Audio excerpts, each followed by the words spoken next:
Yo, yo, yo! It's about that time. I've got a pretty interesting one for you guys this evening. Sup, guys? Feels good to be back on a regular stream. Well, there's been a bit of a gap between this one and the last one. But how's it going? Leave me a comment in the chat. Leave me a question in the chat. We've got a really interesting video for you guys this evening. I shall explain about it in a minute. But just quickly, does anyone recognize this brand of amplifier? Has anyone seen this bad boy before? This isn't a brand that we get over here in the UK. This amp, actually 4 of these amplifiers were sent over to me from Canada.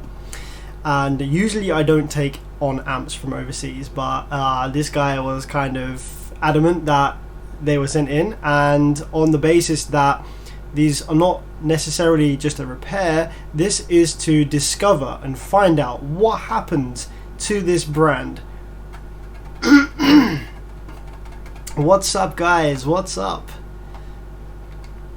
Tony RE Audio, can a 5K, 8K, 10K? I love the way you wrote 10K. You wrote 10K like T-E-N-K. Tank. Yo, man, got a tank amp in the trunk. Can these amplifiers wired down to 1 ohm really hurt one like Stop Your Heart?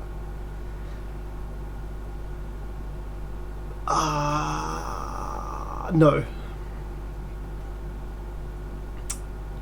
So, like I said, this brand of amplifier, this was a brand in the making, I'm led to believe. I was told this story by the guy who sent these amps in.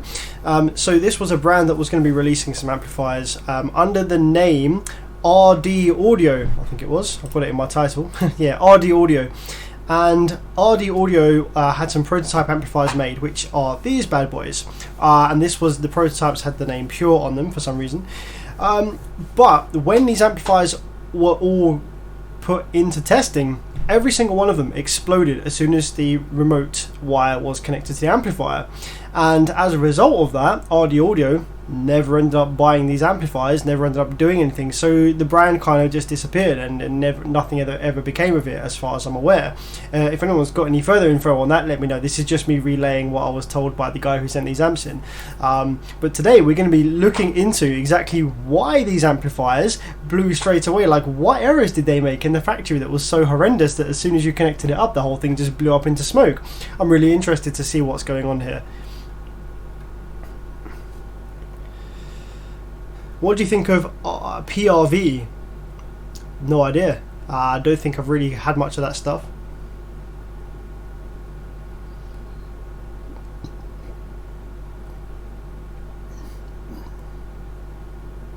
Your heart isn't going to stop from high SPL really until you get over the seriously dangerous mark, where it will start moving your blood around in ways that goes against what your body wants.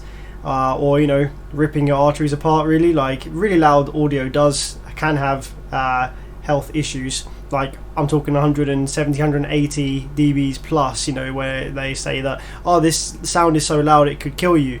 And usually those kind of things, they're referring to explosions, or there's actually some things in the ocean that are like over 200 dBs, like some kind of dolphins or some kind of crab or some shrimp make some 200 dB noise.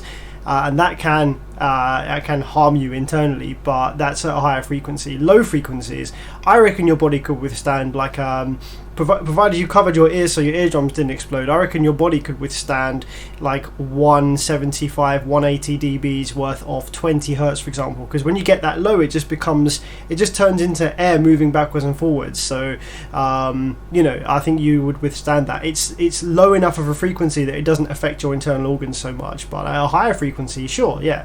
If it was loud enough, it would do some freaking damage.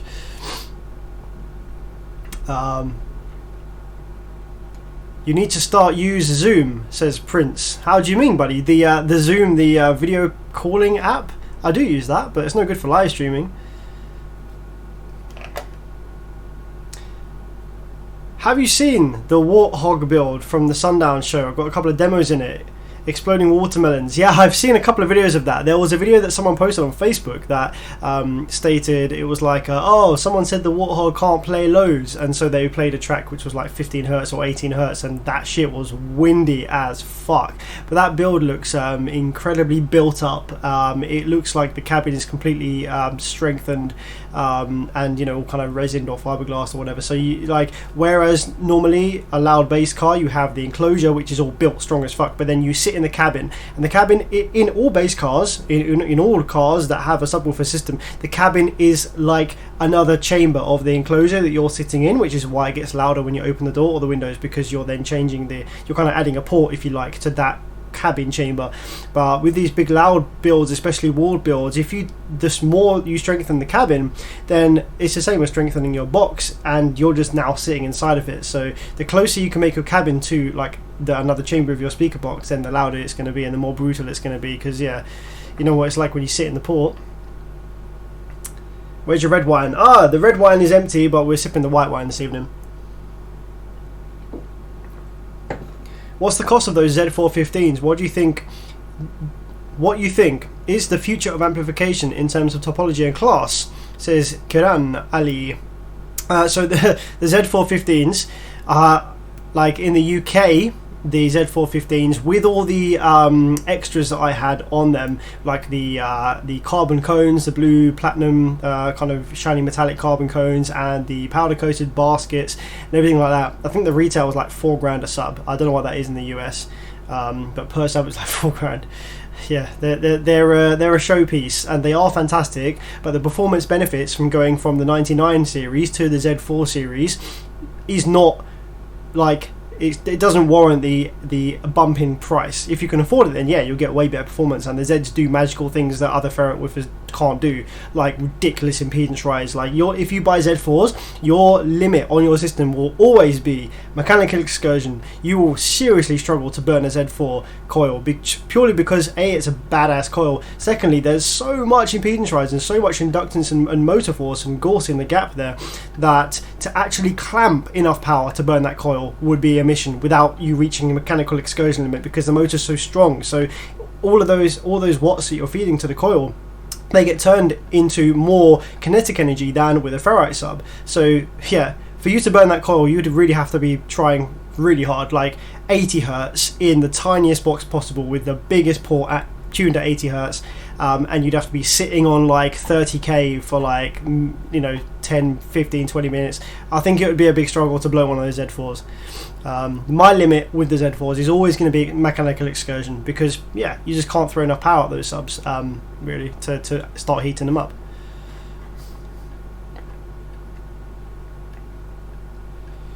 The Warthog didn't explode the watermelons. I was referring to the danger limit for bass. Okay, fair enough, no worries. I was going to say, I've not seen a bass car explode watermelons before yet. That's a new one. T-Class amps get any better yet? No, the T-Class amps. So actually, I've been looking at repairing. So T-Class TriPath, that is your old school Phoenix Gold, Tantrum, or Phase Linear. Phase Linear did a range of T-Class TriPath amplifiers, and yeah, they're basically sort of meant to be like Class D efficiency and power with the sound of a Class AB. And those amplifiers, so with a normal Class D amplifier, a bass amplifier, the Class D switching frequency, which think of it like samples, so the amount of times that the amplifier will sample the sine wave in steps, in samples to create the wave, is about 125,000 times a second, 125 kilohertz in most bass amps. Full range Class D amplifiers, you'll see anywhere from 300 to 400,000 kilohertz on the output section. However, these TriPath amplifiers, the one that I was repairing was running at like 850 kilohertz, which is freaking nuts high, like really, really fast switching. And to get a amplifier circuit to switch that fast cleanly, while maintaining integrity in the drive circuit and dealing with the ringing and the inductance of the output section and filtering all that noise, is pretty tough. So those amplifiers, they were definitely a interesting and cool design, but they were not known to be the most reliable things, because the amp was balling hard. It was like redlined the whole time in terms of switching frequency. Pretty cool concept though back in the day, but to be honest, Class D has gotten good enough now that you don't really need to run a Class T.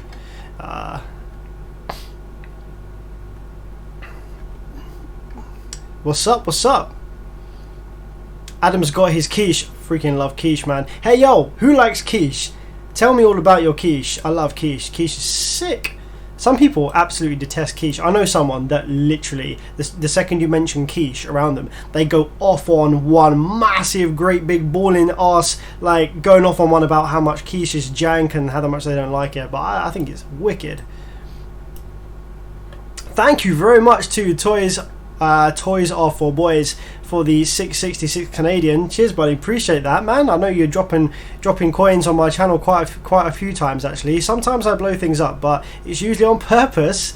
My amps are like super nice, stable, ultra cap voltage and good cooling, long life. Wicked stuff. I'm actually considering, me and Adam Francis in the live chat, the guy you see in there, we were just talking about this earlier. I'm actually considering doing a video or a live stream where we deliberately blow up some amplifiers in the most dramatic way possible.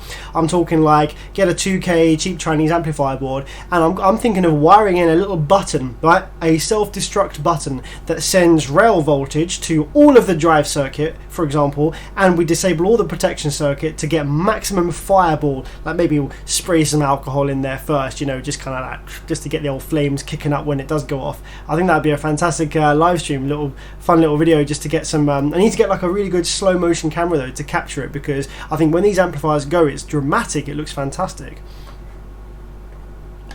Yo, how's it going to? Thank you very much, KT, I can't, Swiss. Cheers for the 5 US, buddy. What do you think of single subwoofer Bandpass? To me, they both maximize bass and space savings. They certainly do. Bandpass is the way to go if you want a decent bandwidth from your setup. The only issues that bandwidth can give you is they aren't the nicest of sounding things, in my opinion. So a fourth order, it sounds nicer than a sixth. A fourth order is basically a sealed box with a bump in the high frequency band. Sixth order, you can really tune it an octave apart and you can get like good low end and good high end, but you do introduce quite a lot of group delay and phase delay issues, and it can sound a bit echoey, and it doesn't quite sound as good and clean as a straight ported box or something like that. But yeah, for sure, my sixth order in the van is sweet for bandwidth. But it doesn't. Yeah, my van build is nice, but it's not the nicest sounding thing. Partly because my woofers are mounted inverted, and the DDZ4s, they don't have a pole vent to maximize the gauge on the pole. So because I don't have a pole vent, the air moving past the coil is quite noisy. So for Z4s, you want to run them normal mounted, but mine are inverted because of clearance issues in the box, and you do hear like some air chuffing from just the motor noise. You know, they're mechanically quite noisy, which is a bit of a pain in the arse.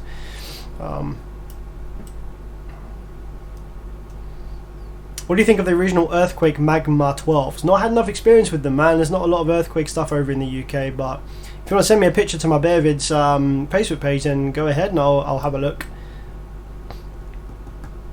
There's a video of a car with bolt-on doors exploding watermelons at a show. Wow, awesome.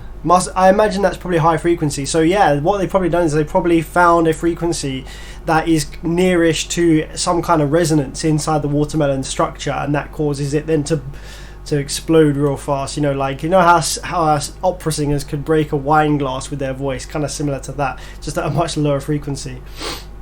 Are you going to make a lesson? Are you going to make lessons videos in future? Maybe. I kind of covered most things with core amplifier videos now, so mostly it's probably just going to be live streams and fun experiments when I get around to it. When do you need an alternator upgrade? What's the Z4 van running?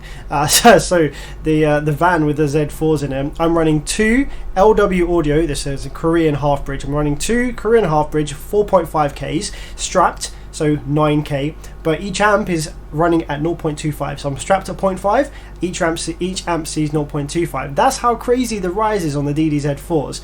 But even though I have what is the equivalent of 25K, which is how it works, it would be running these 2 amps at 0.25, I would have the same loudness, the same dB level as running a single 25K at 1 ohm. That's how it works, provided you've got enough rise. But yeah, so even though I've got that much power and I got some really cool subs, it's actually running stock alternator. It's a factory alternator in the van, and the reason for that is because I haven't hit my power limit yet. Like I said earlier, those woofers, they turn so much electrical energy into kinetic energy. They produce so much kinetic energy from the little watts you give them that at the moment, for me to add a aftermarket alternator, I wouldn't be any louder. It would change nothing because my limit in the van is mechanical excursion at the moment. So if I want to get louder in the van, I need to shrink my box size. I need to shrink the low side, increase the port area to load the cones down heavier so they don't move as much. Then I can throw some more power at them, in which case I would probably need an upgraded alternator. But I think the alternator on those vans is like a 180 or 200 amp or something, so it's not massive, but it's okay. I don't boom for long periods anyway. So in answer to your question though, when do you need to upgrade your alternator? So you'll notice that when your voltage drops, it'll drop in 2 stages. It'll quickly drop from 14 point whatever down to around 12.5, 12.8. So the drop from 14 to 12 is your alternator saying, ah man, I've had enough, it can't kick out anymore. Then any drop under like 12.2, once you start dropping under 12.2, 12, 11.8, that's your batteries saying I can't do it. So if you have a big battery bank but you have a small alternator like me in the van, when I really turn the demo music up loud in the van and I'm playing a frequency that draws quite a lot of current from the system, what I notice is that the voltage drops from 14 to 12.8 relatively quickly, but then it doesn't move from 12.8 because I've got a bank of 4 Stinger 2150s, so that's ample power for what the Z4s need at full excursion. So yeah, basically if you want to hold a 14 volts, if you are reaching clipping point on your amplifiers at 12 volt, you need to hold a 14 volt, then you need to upgrade your alternator. Or if you're going to be demoing for a long period of time and you don't want your batteries to deplete, because obviously you will use energy from the batteries and they will eventually start to deplete and your alternator can't charge them quick enough. So upgrade your alternator. It's a good thing to do anyway, but depending on your audio style, depending on the style of build you're doing, like with the van with me, I drive that around at like 10% volume just by myself. You know, I don't drive around with it full tilt, it's too much, I'm not into that sort of thing anymore. So I don't need to upgrade my alternator per se because I never reach the limit of either power and I'm never demoing for more than like a couple of minutes at a time. But so that's the answer to your question.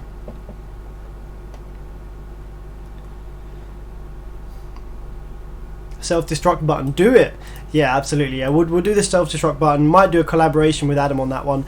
Get some cheap nasty amps in that we don't care about, make them explode. Yeah, the quality of Class D amplifiers is definitely getting better and better as time goes on.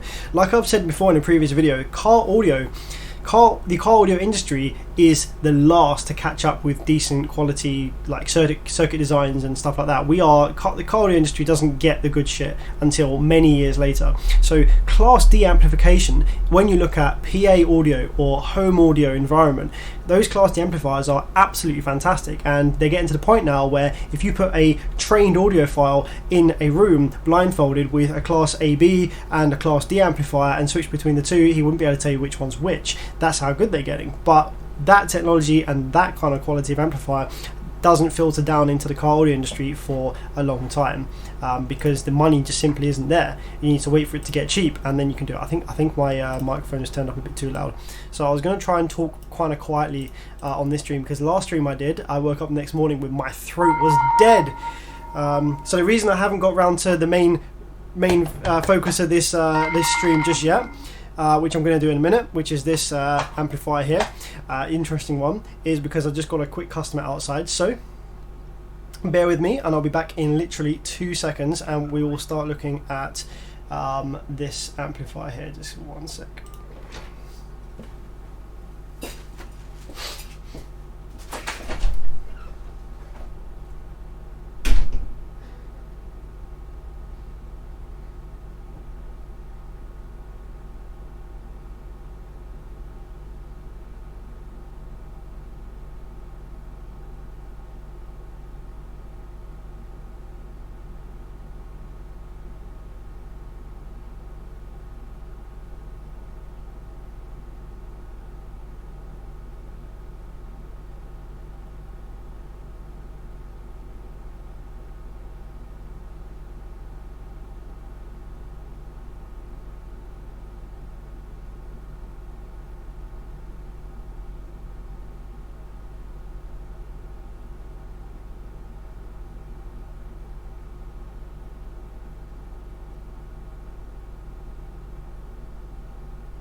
Yo, we are back. My man Guy just dropped off a DC Audio 5K. Apparently this thing turns on, doesn't play any audio, so might look at that in a bit.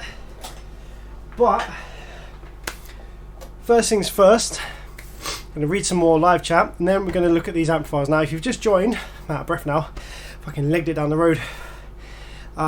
This amplifier that's on my bench at the moment, this brand was going to buy these amplifiers from a factory under the name, the pure name was the prototype name apparently.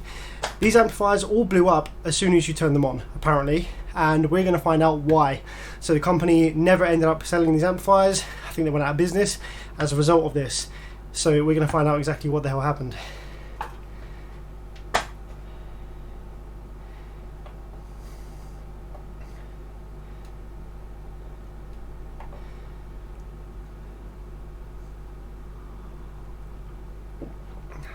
Right, okay, cool. Let's jump straight into it then. So I'm very intrigued to see, I know nothing about these amplifiers. So these amplifiers were sent to me by a guy in Canada. He sent 4 of them over. Now usually I don't take on work from overseas, especially not from the US and Canada, but this guy was adamant that he sent them in just to find out exactly what happened to these amplifiers which killed the company that was going to buy them and sell them under the name RD Audio. Now, as far as I'm aware, these amplifiers all let out the magic smoke as soon as you applied the remote wire. Now, this doesn't look particularly brand new, but I imagine this might have been in storage for a while. But it did have the sticker over the logo on the front. And there is 4 of these, and a couple of them do look a lot newer.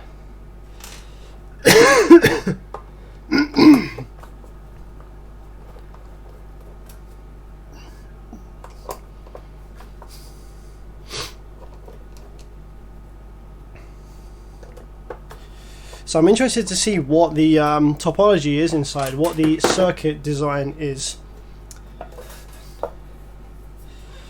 Oh, okay, it's the standard Classico Korean circuit. So the way that we can know that this is a Korean style board, it might have actually been made in China because they all end up doing the same circuit in the end, but the way that we can tell that this is like a Korean half-bridge style amplifier is the fact that we have the output section. Let that focus for a sec. Come on. So the output driver card, this is your standard kind of output driver card, which means that this circuit is very generic. You got 2 IRS 21844S drive ICs on here, and this is going to be working in half bridge mode, and then this amp looks like it's going to be around about the kind of 2.5K to 3K mark. The MOSFETs are either going to be 24N40 if this amplifier was 18 volt stable, or they're going to be like 38N30 or IRF P260N if it's like a sort of 3K. So let's see what we got. 24N40F, there we go. That was a guess. So this amplifier, I imagine, will be happily playing up to like 18 volts. This camera looks hella dark, hey? Let me just try and brighten this up a little bit. Let me just go to the camera settings here real quick. That's a bit better, hey?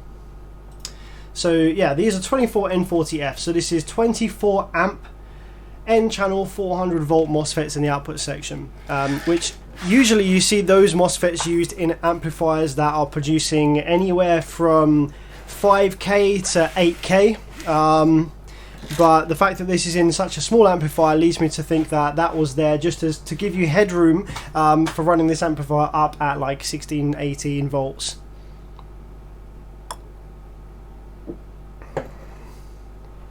What's this guy saying? DC audio amps do not burn out unless hardcore clipping is applied, so whoever had that amp do not tune it right. That's not true at all, my friend.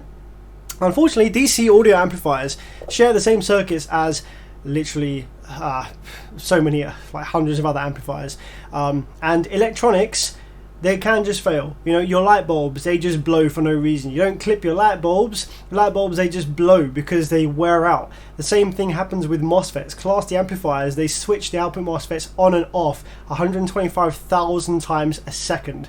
And eventually one day one of them might just give up, or one of the drive circuit chips will just give up because they're very tiny, very fussy, delicate integrated circuit chips. So, you know, sometimes these things just fail. These amps have hundreds and hundreds of tiny sensitive components inside, and the chances of them all just working forever without any misuse, you know, if you were to treat them all perfectly, then they're not going to last forever, man. They're not the most reliable of circuits at the best of days anyway. But yeah, so this amplifier doesn't actually look too bad in terms of, like, I can't really see any, there's no dead power supply. This power supply hasn't exploded. There's nothing in the output section that would show that this has exploded. So I know a couple of these ones that the guy sent to me from Canada did smell pretty stank. They smelled pretty bad, like they had a blown power supply, but this one smells right. So maybe he sent this one in as one that was not powered up ever, although I struggle to believe that because this one looks in a pretty ragged condition on the outside. So I'm just going to see if we have any blown components in here. So if you want to diagnose your amplifier, if you're new to this and your amplifier isn't working, maybe it's in protection mode, that would be a strong case that the amplifier is not working, then you just need to check for resistance across the MOSFETs in the amplifier. So to do that, just take your multimeter on continuity setting and it will go beep when you touch the probes together. So what you want to do is you want to put your multimeter probes across legs 1 and 3 of the output MOSFETs. I don't know if I'll be able to get a camera in here to show that, hopefully. So these bad boys are the output MOSFETs. If I remove the screw here, you'll see it a little bit easier. 24N40F. Now, if you're unsure about which components on the circuit board are like MOSFETs, which ones are diodes, which ones are rectifiers, because some of these components, they all look the same, but they do very different functions. When you're looking at a circuit board, any component that is labeled with a Q, so a Q and then a number like Q36 or Q15, Q usually universally means transistor or MOSFET. So if it's a big hunking transistor or MOSFET and it's clamped to the heatsink and it's labeled with a Q, then that will be a MOSFET or an output transistor. If it's a Class D base amp, it will be a MOSFET. So they're the ones you want to check. If it's labeled up with a D, like D11 or D05, that's a diode. That's not a MOSFET. It will look like a MOSFET. It will look the same, might be in the same package. It will be clamped to the heatsink, but it's not a MOSFET. So you don't want to go ahead and check continuity on that one because you'll get confused. You want to check the MOSFETs. So what you want to do is take your multimeter probes, put one probe on leg number 1, one probe on leg number 3, and you want to see what number you get come up on the screen. Now these ones have these bloody MOSFET leg guards, so it's hard to get your thing in there. So on the multimeter screen right here, you can see that this one is reading a pretty high resistance, or I've got it on diode settings, so this is reading quite a high voltage drop. So 1074. So this is not shorted, so this MOSFET is 99% sure we're fine. If you change the way that the probes are round, you see I'm swapping the probes around, red on the left and black on the right, and then the other way around, they read different numbers, and that's because you get different voltage drop across the diode depending on which way you send current through it.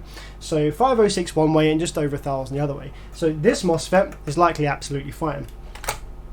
So we just want to go ahead and do the same thing for all banks of these, and just make sure that none of them are reading a short or anything like that.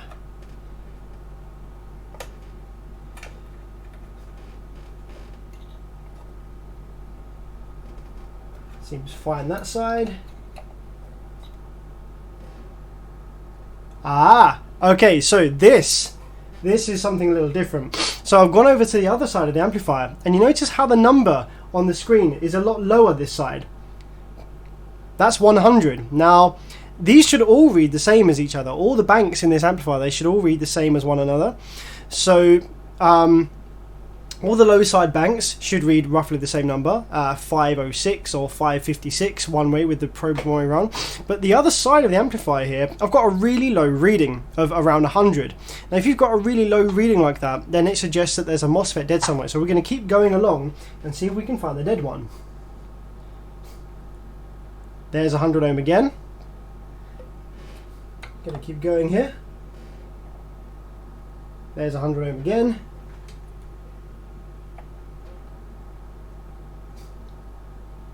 Now we're getting different numbers. So the dead MOSFET is probably going to be in one of these banks over here. Or it could be... Aha! Is it one of these ones over here? Now what's interesting is this amplifier actually looks like it's been worked on already before. What's going on here? These were supposed to be new. So actually, who's the guy that sent these to me? Are you in the live chat? If you are, then I have a question, because I thought these were meant to be new. Daniel, if you're in the live chat, give me a holler, because we want to work out what's going on here. Ooh! Wait, I just I just seen some purple, some pink things in the live chat. Dude, Rick Dodson, man. Absolute baller. Rolling in with a $50, man. Appreciate that. Thank you very much indeed. I'm not sure if you have a video explaining this or not. Would you please post a list of test equipment to get into amp repair? Absolutely, my man. You know what? Just for that donation, I'm going to make a video that is detailing exactly the tools that you need and how to use them if you want to get into amplifier repair. Absolutely, no doubt about that. I really appreciate the support there, buddy. And yeah, I'll bust out that video over the next couple of days for you, because you know what, you're not the first person to ask that. Actually, a few people have asked before, you know, wow, I just want to get into amp repair, you know, I watch your streams, you got like a scope, and like what scope do I buy, what settings do I have it on, etc. So yeah, maybe it's about time we did a video to detail exactly what kit you need and how to use it to get started in basic amplifier repair. No, good idea. I appreciate that, and thank you again massively for the support. Massive donation drop in there, my man. Appreciate it.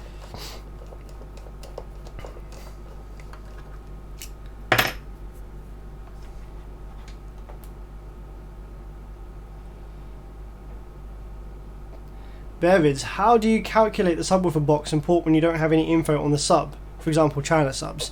Just well, you need a little bit of info, really. You need an idea as to the woofer's FS, ideally, or like TS, like some QTS or something. But really, if you don't know, then if it's the 12, do like 2.5, like do anywhere between 2.5 and 4 cubes, and tune it to the frequency that you want to hear. Right. If you don't know what any of the specs of the sub, then you know, just or build a box and then see what it's like. You know, build one that's 4 cubes at 30 hertz, and if the sub moves way too much to mechanical excursion limit, then shrink the box size. Or if it doesn't play high enough for you, then tune it higher. You might just have to mess around with it a bit to find the optimal box for that woofer if you don't know any of the specs of it. Are Helix amps any good? Yeah, I believe so. So I have a few bits of Helix equipment here, but it's all on the processing side. Actually, no, that's a lie. I actually have a Helix amplifier in here that I need to service. It's one that's got these, it's one of the tube amplifiers. It's got the vacuum tube. Now, I don't know, I believe that in these car amplifiers, the vacuum tubes are just part of the preamp circuit. I don't think they're actually doing any amplification themselves, but it'd be interesting to try it. I've actually got it sitting here, it's in my to-do list, so if we get enough interest and you guys want to see Helix amplifier with the you know, the glowing tubes inside, we can see what that's all about.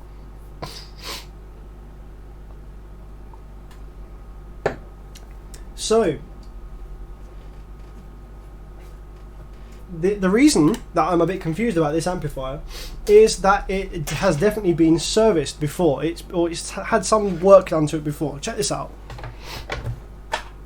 So as far as I was told, these were all new amplifiers that failed on first power up.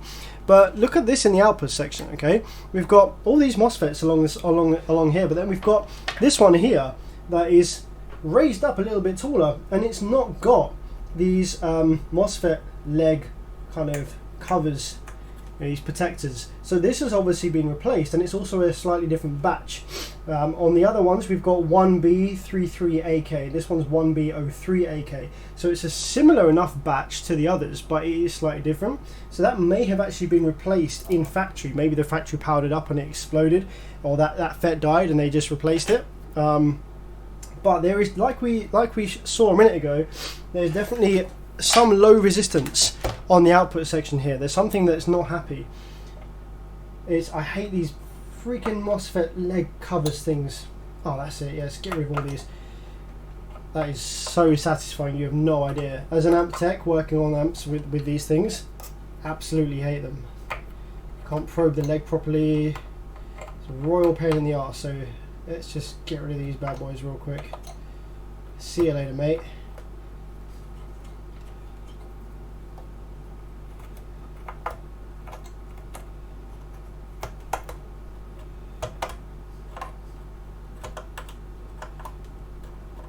See you later. Right, now I can get my multimeter in there properly. So you can see that in this amplifier we have two output inductors, and that means that we have two separate amplifiers on the same PCB that parallel together. So let's say this amplifier is rated for 3000 watts at 1 ohm. Well, on the amplifier board here you will have one amp that is rated for 1500 watts at 2 ohm and another amp that's rated for 1500 watts at 2 ohm. You put them together in parallel, not in bridge, in parallel, which doubles the current capabilities of the amplifier by putting the two together, and gives you the 3000 watts at 1 ohm. So on each sort of little section of this amplifier we'll have high and low side MOSFETs. So we should have, if we've got 6 MOSFETs on this side, 3 of them will be high side and 3 of them will be low side. So we should have, let's have a look. Here we go. These 3, 1, 2, 3. These are the low side MOSFETs, and we know that because they have continuity between the drain leg, which is the middle one, and the output inductor. The low side has the audio output on leg number 2. So these are the low side, and these ones are going to be the high side, and they're going to have positive rail on leg 2. Cool. So we saw some low resistance here earlier. Let's see if we can find that again.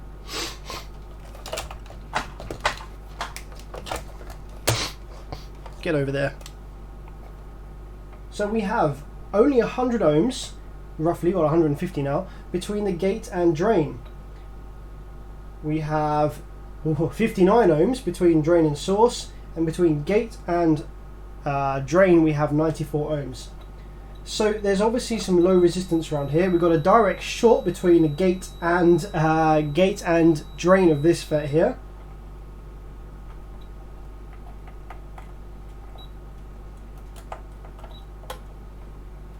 Okay, so you know what I think has happened? Okay, this amp has obviously been serviced before. So in this case, on this amplifier, I think that this amplifier has blown, and it must have killed 2 MOSFETs. I reckon this amplifier blew. It killed this MOSFET here, which is obviously, no, not this one, sorry. It's killed this MOSFET here, which has been replaced before, as you can see, because it's like got solder on it. Oh! And it's blown in 2 pieces as well. What the fuck? This one's KO'd, and this one wasn't reading a short because it's literally blown the top off it. Jeez, okay. Wow. So we got that, and then on the other side of the amplifier, we have another replaced MOSFET over here. Because you see, this one hasn't got the covers on the leg, like this, and is this one blown open as well? No, this one's not blown open. This bank actually seems okay. So this side of the amplifier over here doesn't have any shorted FETs or any shorted legs or anything like that. So I reckon that this side is alright. But what I think is that this amplifier may have been like a refurb, or it was repaired to a bad quality extent at some point in the factory or something. And then it's blown again as a result of either poor repair or there is a circuit design flaw that is causing these to blow.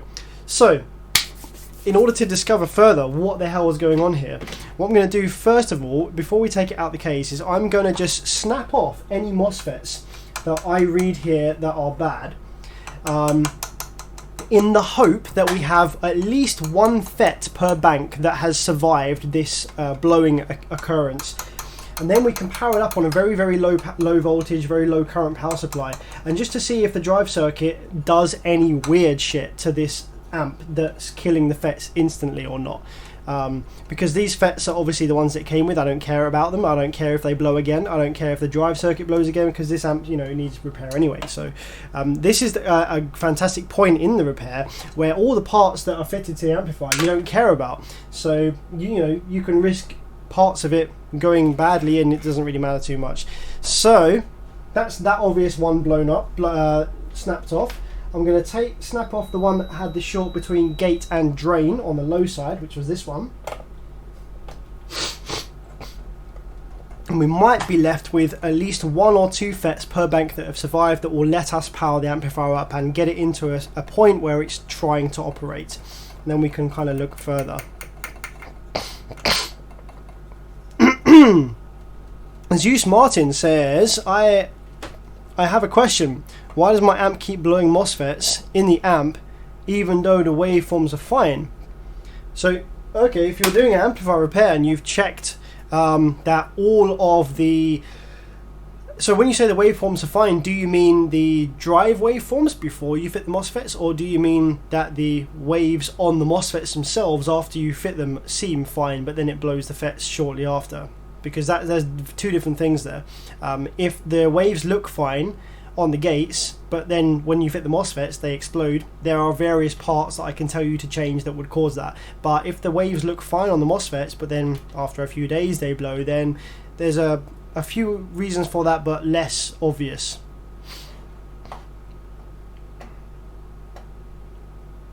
Yeah, I've never done a Helix amp before on YouTube because I've never had one in to repair. This would be the first Helix amplifier that I've got on the bench to fix. So yeah, we can look at that a little bit later if you like. Are Stetson amps as good as the other Brazilian made amps? No, Stetson are one of the worst Brazilian amplifiers currently at the moment. I would avoid Stetson amplifiers. I would go for something different.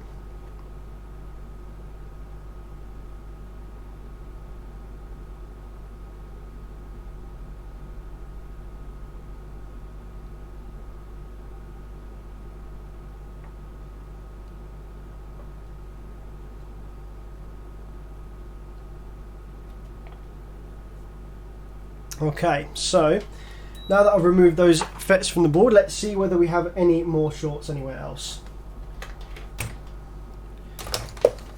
Unfortunately, this one hasn't got a blown power supply, so I haven't got to repair the power supply first before we can look into the output section.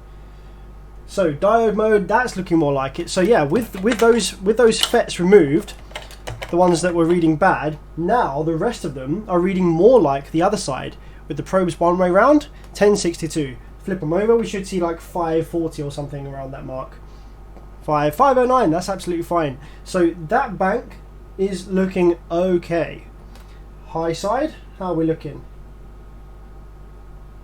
584 one way round, and we should be a high value number the other way around. Yeah, that's looking promising. Okay. Cool. Now just before we power it up, I'm going to check a couple more things. There's a couple of resistors down here that are the feedback resistors for the drive circuit. So the drive circuit needs to listen to the output of the MOSFETs to create a self-oscillating environment. And these resistors here are responsible for passing the signal from the MOSFETs through to the drive circuit to listen to. So this should be a nice low resistance, a low value resistor here. So as you can see, yeah, hella low. It's like around about the 1 ohm. It'll probably be 1.1. So I'm just going to make sure that we have the same on the other side. Yeah, 1, that's absolutely fine. I'm just going to make sure that the inductors here, these little green things, along the driver board, there are some green looking resistors that are marked as L on the board, and these are little inductors, and I think these ones on these circuits pass the drive signal. So these need to all be around the 2 ohm mark. That one was. Yeah. And this bank didn't blow, so that's probably fine. Anything else that's worth checking? Gate resistors. We shouldn't need to check the gate resistors because these FETs survive, so the gate resistors should be fine. 47 ohms. I don't think there's anything else we need to check immediately before we power it up. So let's plug some wires in and see what's going on then.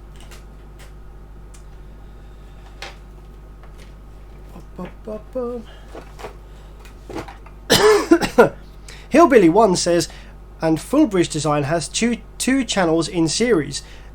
Kind of push-pull like that. So a half bridge amplifier with multiple inductors will have lots of smaller amplifiers in the same circuit board that all do this together in parallel with each other, so they can push a low ohm load. But with a full bridge amplifier, you'll have two amplifiers inside, but they do this with each other. So with a half bridge amplifier with multiple inductors in the board, you get you get high current. So the voltage doesn't change by adding a second amplifier, but the current ability doubles. But in a full bridge, the voltage doubles, but the current stays the same, or actually maybe halves.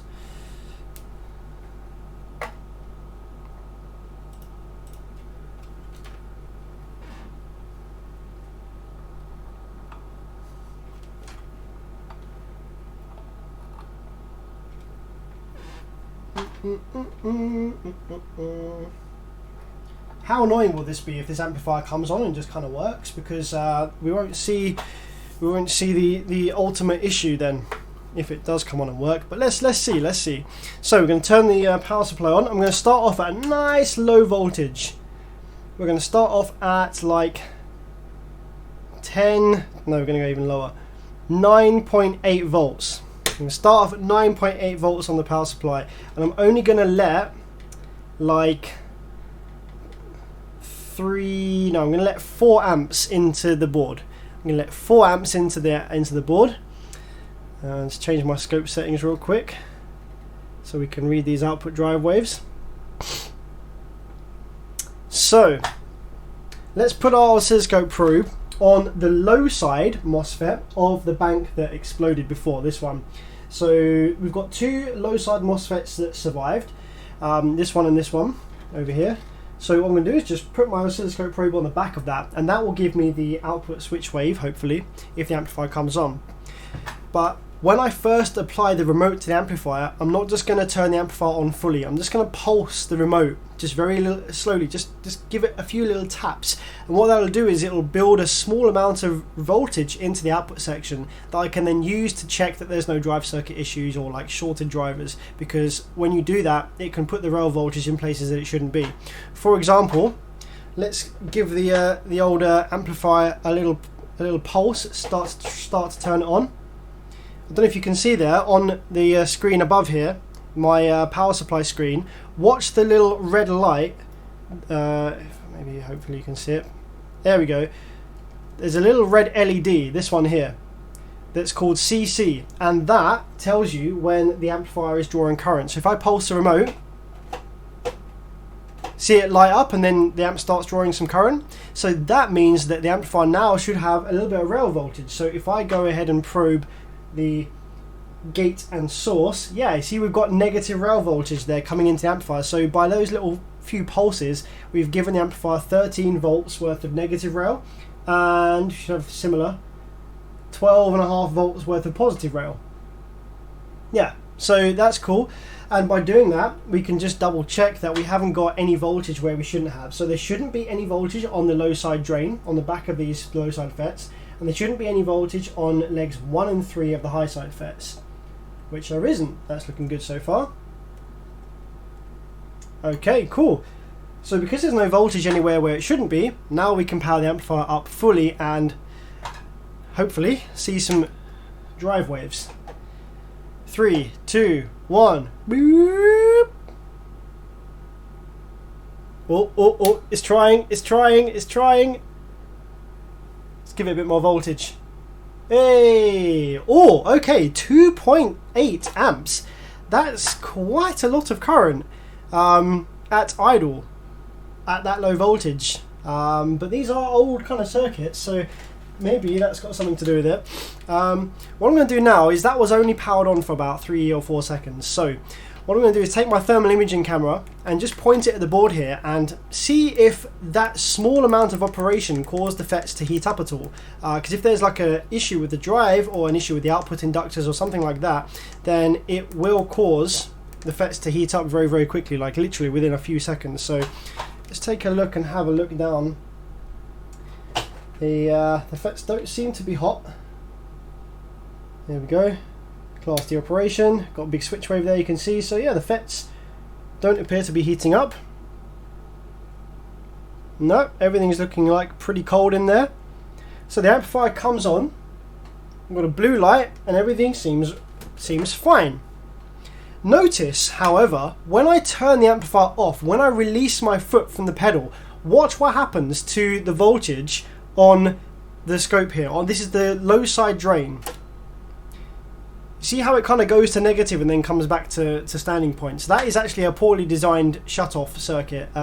What should happen is when you release the remote, the muting circuit should kick in, which disables the output drivers before the PWM generation circuit loses its VCC voltage. If that's a little bit confusing to understand, here's an example in much simpler terms.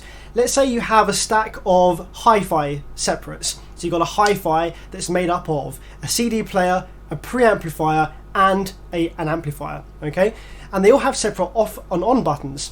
Now, you will know from turning equipment on and off over the years, audio equipment and stuff like that, that you always turn your amplifier on last and you turn it off first.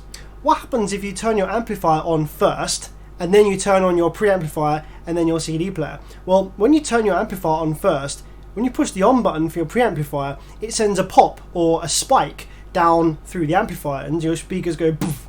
And then when you turn your CD player on, the similar thing can happen. This is with older equipment, of course. But the same thing occurs with drive circuits in car amplifiers. You have the little circuit that's responsible for generating the pulses that the MOSFETs run on. Then you have the drive chip, which is responsible for taking that signal and splitting it into high-low sides for the MOSFETs to actually drive and creating a self-oscillating environment. And then you have the MOSFETs themselves. So what happens if you turn the drivers on before the PWM circuit? With the drivers turned on, when the PWM generation circuit activates, it sends a spike down through the driver, which can kill the MOSFETs because it's a spike. It's like a DC, it turns all the FETs on at once. The same thing happens when you turn it off. If you turn off the PWM generation circuit before the drive chip has deactivated, then you get that spike that we just saw to negative DC rail. Let's do it again for your ass. So here we go, got operation, working fine. And when we turn it off, here we go, let's make it a little bit easier for you. So now when I turn it off, I didn't do it that time.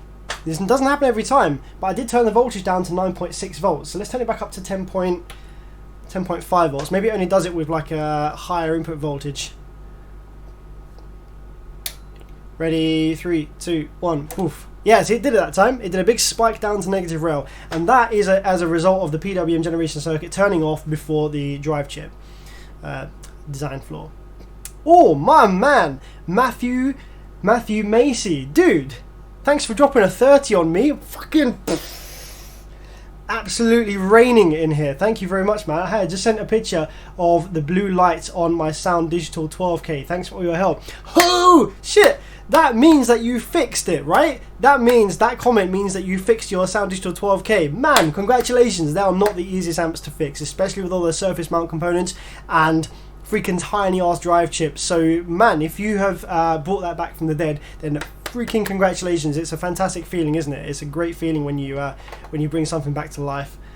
Man, and thank you so much for the 30. That is incredibly generous, dude. Appreciate it. If I can help you in any way, just give me a shout. Okay, so now we have decided that the amplifier comes on and turns off without exploding like instantly.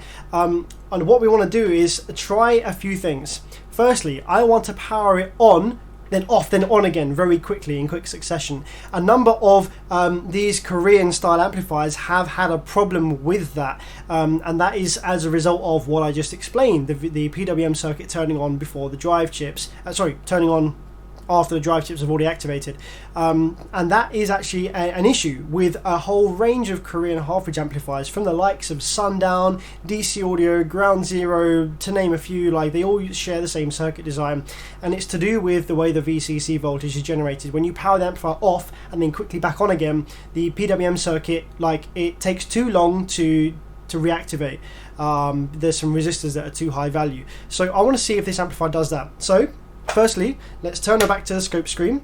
And we're going to keep the voltage on, I'm just going to crank it up a little bit to like 11 volts right now. So we're going to put 11 volts here on the power supply. Oh shit, hang on a minute. There is some parasitic current draw. What's this? Ooh, what? Why is the amplifier drawing current? Hold on a minute. I do not have the remote enabled right now. Let's turn the voltage up a little higher.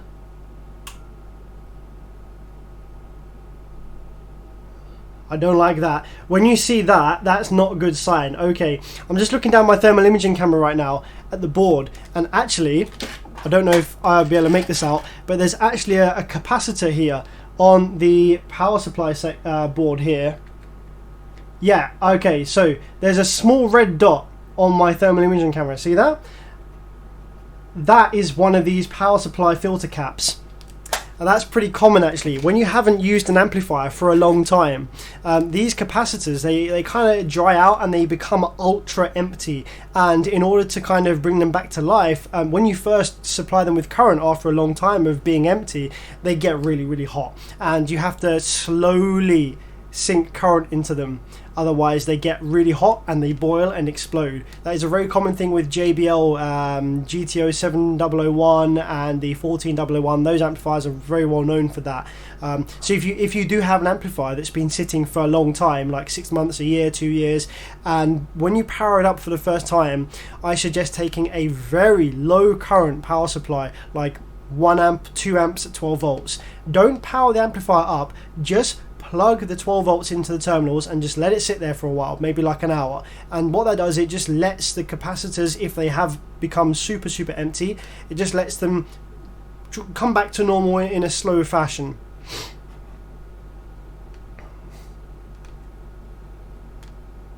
Matthew just confirmed that he did fix his Sandwich to 12k. Man, congratulations, that's freaking awesome. Freaking awesome.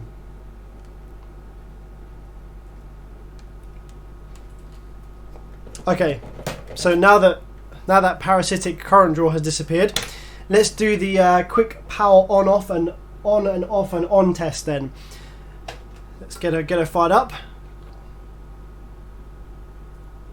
There we go. I'm going to actually give you the what camera shall I give you? I'll give you this camera just in case it explodes. Watch the scope screen carefully.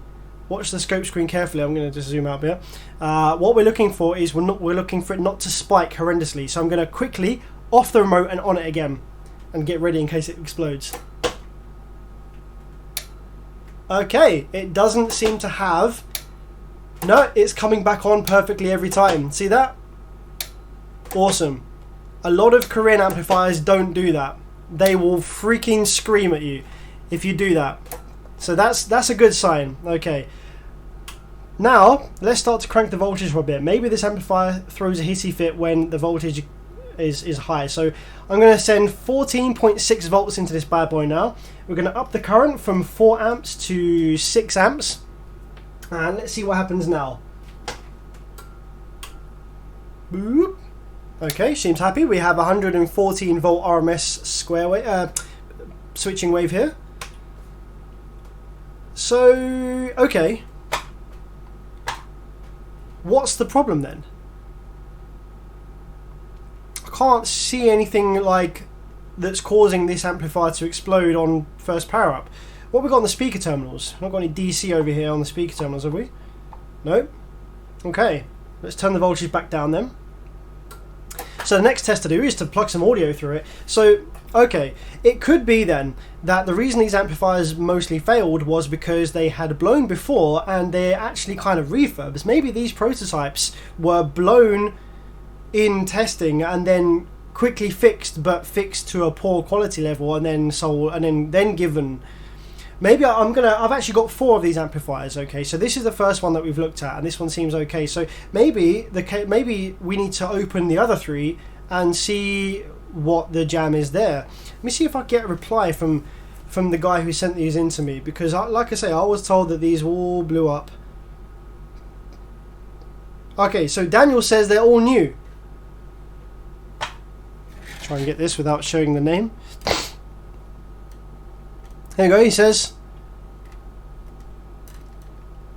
they're all new. Well, my friend, I can tell you now that this amplifier is not new. Well, it has been repaired before, as we saw. The MOSFETs have clearly been changed. Yeah, they're missing the leg guards and they're different batches. So this amplifier has certainly blown before at some point and been repaired to a low quality level. Okay, this amplifier seems to be working fine. We're going to plug some audio through it just really quick to make sure it actually plays on a sub. What sub have I got laying around that I can run this on real quick? Let's see what we got. Some piece of crap. Here we go. Who has been a subscriber? Who has been a subscriber since like 2008 or something? You may well remember this driver. This is the JBL. This is a little JBL subwoofer driver from a home theater system. I made a video on this fucking years ago of taking the system apart. This is a really shitty driver. I use this as my test speaker when I'm not sure if an amplifier works properly or not, and I don't want to plug it into something nice. I use this speaker to see if it makes audio.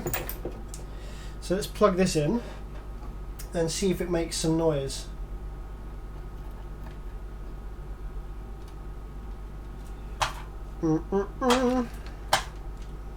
No, that camera, freaking hell.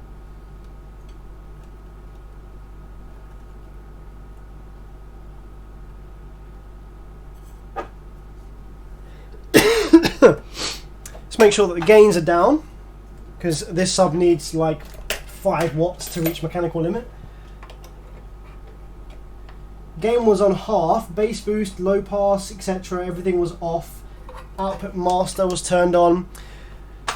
Just quickly taking a quick look at the live chat. 2001 monolithic. Dude, appreciate the 25. Man, these donations, fucking hell. I owe you this from your box rise video. Most informative video and audio I've ever seen. Thanks, dude. I really appreciate that. Yeah, when I made the box rise video, I tried to make it as easy to understand as possible. Like looking back at it now, that video is quite old now. Looking back at it now, there are some things that I would say differently. All the information in that video is 100% accurate, but I've thought of better ways to explain some of the stuff I was trying to explain.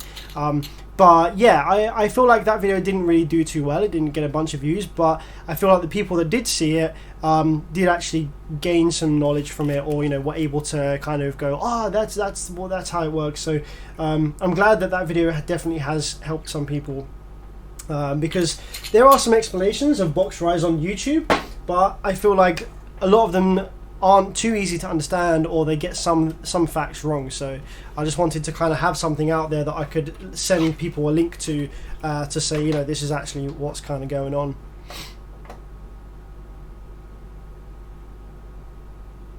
B2 Audio is here in the live chat. What's up, Jay? That's just casually rolling in here. CEO of B2 Audio. It's because it's a Chinese copy of an old Korean design. He knows, man.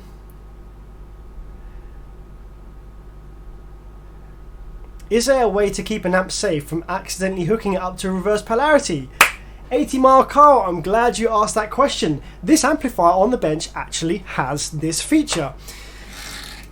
Now you might notice, if you've ever taken the back off of a car audio amplifier before, you may have noticed, if you are observant, or you might not have really fucking cared, because let's be honest, who's got time for that? But if you have noticed or cared, then you may have seen in the power supply side, near the power supply terminals, near the main amp terminals, some things that look like this.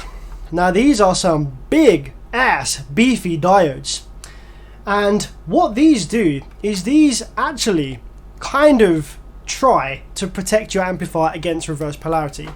Now, to protect a circuit against reverse polarity isn't difficult to do, but the problem comes when you need that circuit to be able to draw a lot of current from its supply. So I don't know, let's say you've got a USB device or a phone charger or some small low power device, and you want to protect it against reverse polarity.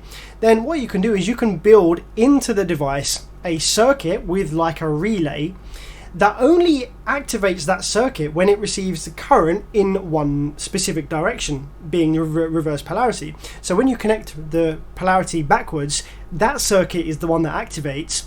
A diode blocks the current from going to the actual circuit, or that circuit will activate a relay that clicks off and unclicks, or rediverts the power away from the main circuit that doesn't need to be getting reverse polarity. But the problem comes when you've got a circuit like this that's drawing like 4,000 watts from its 12-volt power supply. In order for reverse polarity to actually work, you need to break the connection to the circuit that you want to protect. And as you know, circuit breakers, or like actual mechanical relays or things that can break a circuit, generally don't have such a high current rating that will work with an amplifier's power supply. Or maybe you'd need like freaking 20 relays or something to allow enough current to pass under normal operation, but to break under reverse polarity. So as a result, manufacturers don't include that kind of thing. But the best thing that they can do, and the only thing that they can really afford and warrant putting in as a protection against reverse polarity, are these diodes. Now what they do, these diodes are wired up in a way that they block so basically they're connected to 12 volts and ground, but they're connected backwards, so that when you have 12 volts going in here and ground on here, the diode is blocking. So they're not doing anything at all. They're not passing any current. So you've got 12 volts sitting on this side, and it can't get through to ground on this side because it's a diode. It can only go one way. So current can only flow from this way to this way, and this is ground and this is 12 volts. So if we go ahead and actually, you know what? I'll do it for you. I'll turn my power supply down real low. Let's turn the power supply to like 1 amp. Here we go. So I'm only going to let 1 amp through here. So let's take our power supply wires here. Let's put them in backwards. And make sure this is definitely backwards. Yep. So we're going to put the black in the 12 volt, and I'm going to put the red in the ground. And when you do that, fucking hell, if it will stay in the hole. And when you do that, watch the current display here. When I touch the red on here, it's drawing constant power. It draws the full amp that I'm letting pass. If I let more than an amp pass, like 1.5 amps, it will draw the full 1.5 amps. And the reason for that is that when I connect it up backwards, current is allowed to flow backwards through these diodes. So the current, the 12 volts that's now on ground goes, fucking yes, mate, I will go over here and I'll go back to ground because it wants to complete the circuit.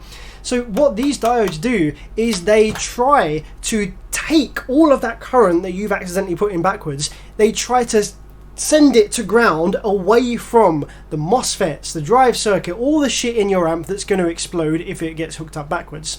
Now, if you notice it quickly, if you connect up backwards and you notice it quickly and you're like, fuck, that was wrong, then those diodes might just save your ass. They might either send enough current to ground before you pull it out and survive and the whole circuit survives, or they will sacrifice themselves. They will, because obviously they're sending 12 volts to ground at full current, they will sacrifice themselves in order to save your amplifier. But they only work as long as the diode works. So if you put your wires in backwards and you leave them there, those diodes will heat up and fucking smoke and they'll explode. The moment that they explode and the moment that that connection on the diodes breaks, then they're not doing their job anymore. They kind of think of them as a fuse, if you like, that only works in backwards polarity. Once those diodes have exploded, then your circuit is now no longer protected, doesn't have that protection. So all of that current that you're feeding in backwards is now going to go to the MOSFETs and the drive circuit. So then they're going to explode. So the diodes there, they work as a kind of quick way of alerting you to the fact that you put the wires in backwards, and they should they'll smoke up and you'll be like, oh fucking hell, what's going on here? And then you can take them out, assess what's gone on, and try the wires the right way around and just hope that your MOSFET survived and everything. That's the best that they can really warrant putting in. On a low power amplifier like 500 watts, you might be able to put a couple of relays in there that will activate when you put them in backwards, but yeah, there's usually not a lot of point doing that.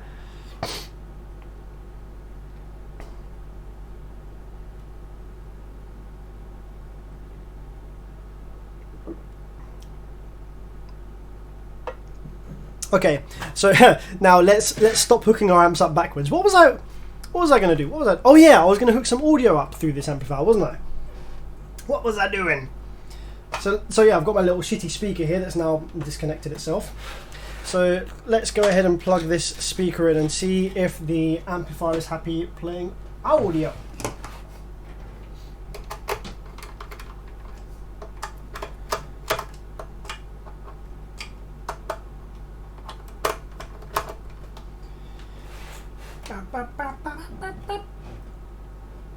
Guys, what frequency should we play through the speaker?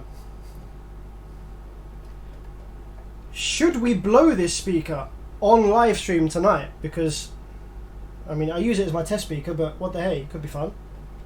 Should I blow this speaker with this amplifier to prove that it works? What are your thoughts on that? I could blow this speaker with this amplifier with missing MOSFETs, just to prove that the amplifier doesn't need all of the MOSFETs in it if you're not running it to its full potential current-wise.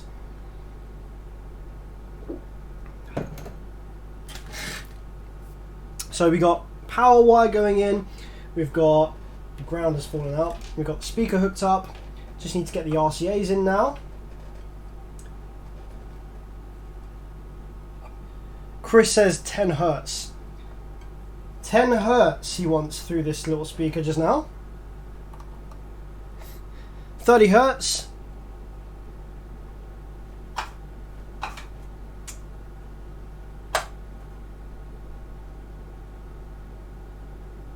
The Sony Explode is no more, actually. I gave that to a mate. 30 hertz, 50 hertz. Okay, let's go in the middle of those. Let's go in the middle. Let's go for 40 hertz. Okay, there we go. 42, that's close enough.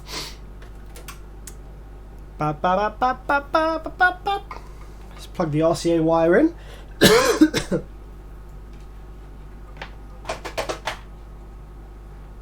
Input, yup.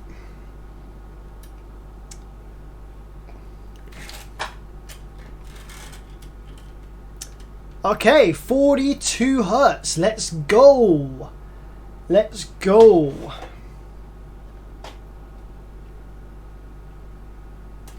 Oh, need to let more than 1.5 amps through now, hey? Ba-dum.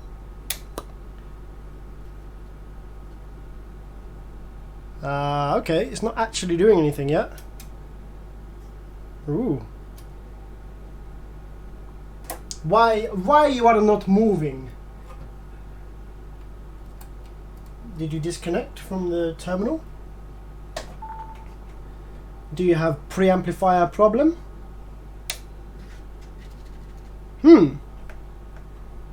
Interesting.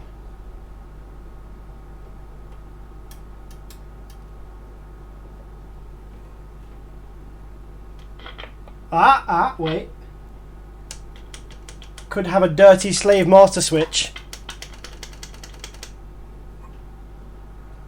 Yeah, we have a dirty slave master switch. That is another thing. If your amplifier has been sitting for a long time, or it's been in like a garage or something like that, and it's got those switches on it that are either for low pass, flat, high pass, slave master, subsonic, those switches, they build up oxidization layer on the contacts over time of not being moved, and you need to clean them. So you need to spray with isopropyl alcohol or contact cleaner in the switch and just flick it backwards and forwards like 20 times. If you have a 4-channel amplifier that is like some of the channels are crackling or they're dropping out, then that will probably be the reason for that. So just clean your switches every now and then if you get problems. Here we go, starting to move.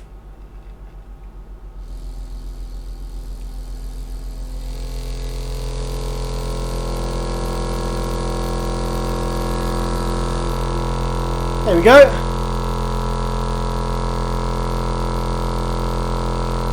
So the amplifier plays audio. Seems happy doing that.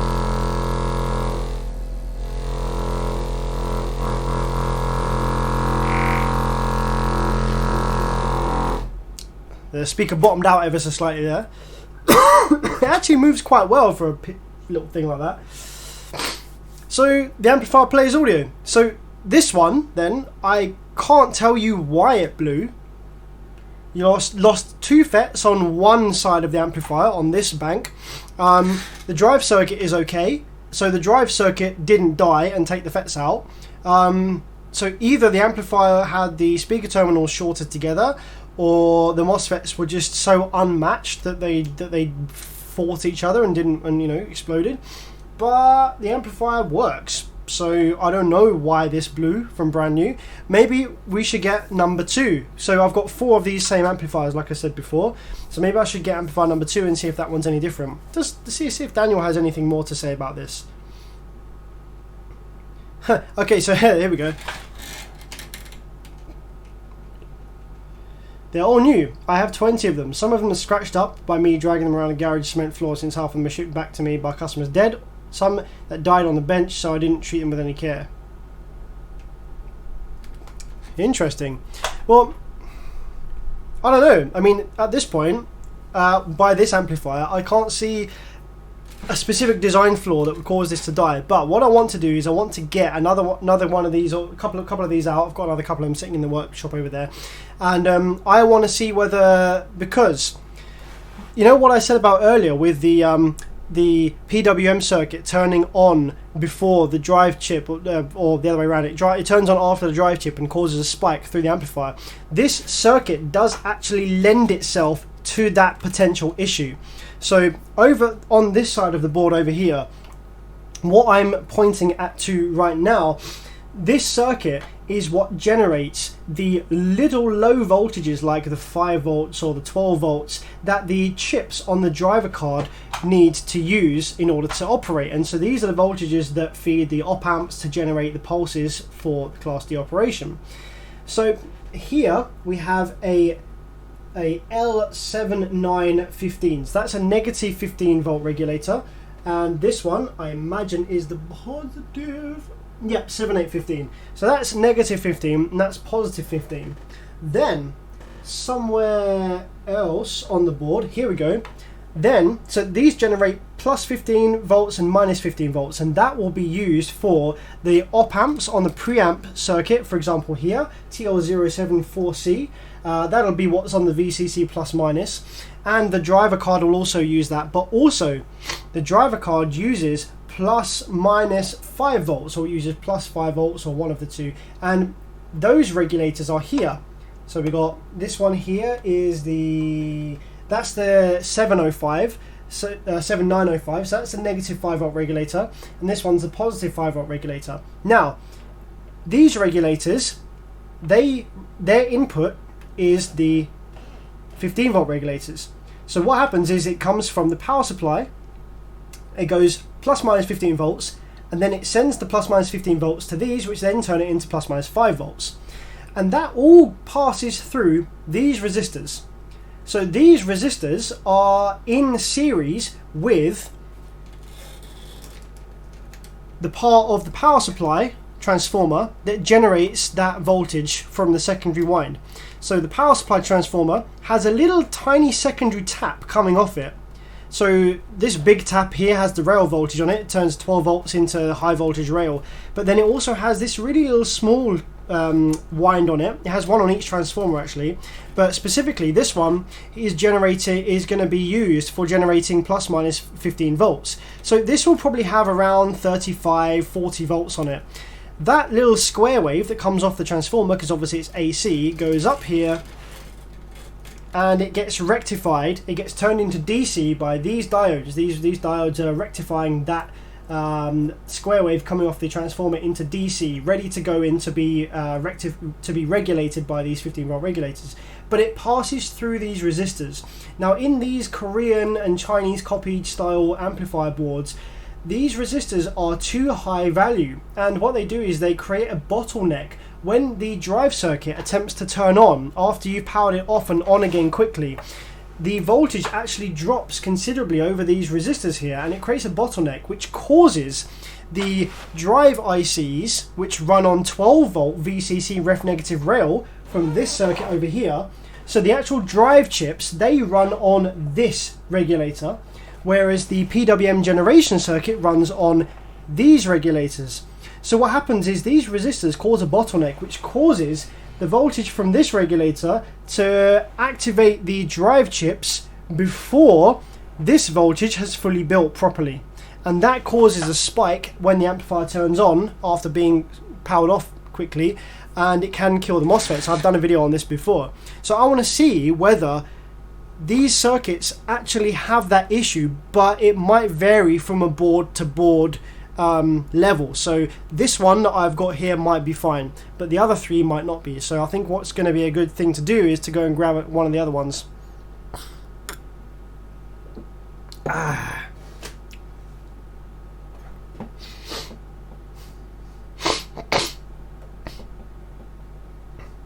Oh shit, hey, Jay from B2 said if we blow this bad boy up on the bench, my little test speaker, Jay said he'll send me a new one. Then I'll have a B2 audio test speaker. The gamer said that sub is as old as your channel, so no, don't kill it. I know what you mean. Like, this speaker, this is like old school Bearvids shit. This is going back. This you know, this has been with me for a long time. I have never used it. Well, I used it briefly under my bed when I was like freaking 14 years old or something, but I don't have a use for it. It is a pile of crap. The spider is biased because it's had like stuff laying on the cone, so it's like sunken down. I just use it as a test speaker. But it does date back a long way, and it survived all of that abuse. So should I really kill it? I don't know.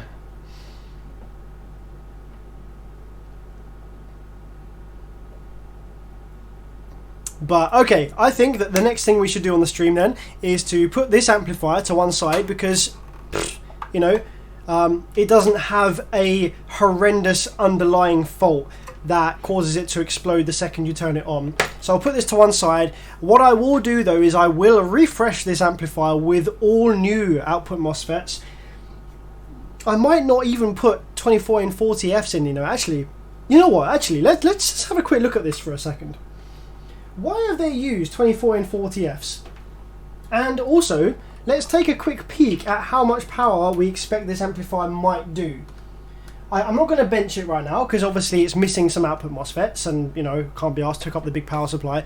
But let's give us a rough idea as to how much power it's actually going to be able to produce. And in order to do that, we're going to power it on with a sine wave going through it. Let's get my RCA wire. With no speaker connected. Okay, so this amplifier will be rated for some watts at 14.4 volts. When you measure the AC voltage on the speaker terminals at clipping point, you will be able to calculate how much power the amplifier will do. But, however, that is not accurate because the amplifier is not loaded. When you load an amplifier by connecting a speaker or a dummy load, the voltage which the amplifier clips at will considerably drop because there's voltage drop going on inside the circuit across the rails, across the power supply, etc.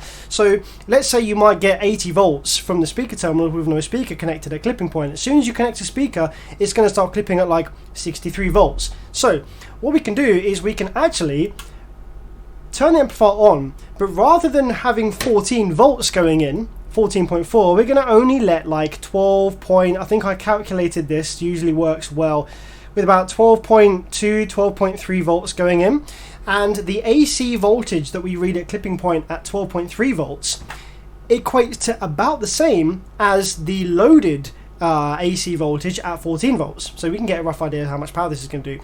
And I'm also going to look at the rail voltages and see why are they using 400 volt MOSFETs in an amplifier that's this small. Is it headroom? I'm going to turn the power supply up to 16 volts and see if it stays on or if it goes into protect. So let's turn her on first at 12 volts. Okay, I've got a bit of signal going in, as you can see, I think. Yep, bit of signal going in. So at the moment, with 12.2 volts worth of input, we have a positive rail of 95 volts, and that should equate to a negative rail of about negative 93. So the rail's a little bit off.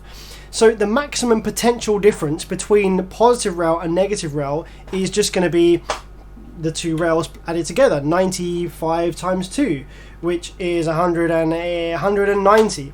So the MOSFETs with 12 volts going in, I've only got to deal with 190 volts. These are 400 volt MOSFETs. So now, there's two things I want to do. First thing is turn this amplifier up to clipping point and see how much power we can expect to get out of it at 14 volts. So let's have a look. This is a really janky method of guessing power, by the way. You know, you really want to load the amplifier, but just as a rough estimate, I just want to see is this like a 2K or a 3K or what. Let's actually turn the voltage down a little bit. Let's underestimate it slightly. Let's do like 11.8 volts. Let's underestimate it slightly, get a real world figure. Let's turn the gain up a little bit. And I want to reject low, high frequency on the scope and turn her up to clip point. Okay, so we're clipping at about just right in between bloody points on the scope. We're clipping at about there. Okay, so that's our clip point. 56.3 volts RMS, and this being a 1 ohm stable amplifier, I'm assuming this is a 1 ohm stable amplifier. I actually don't fucking know, but it should be. Based on the circuit design, it will be a 1 ohm stable amplifier. So we put 1 ohm and we put voltage at 56.3. So that's, yeah, about 3K, 3,169. Boom! 69.69 actually.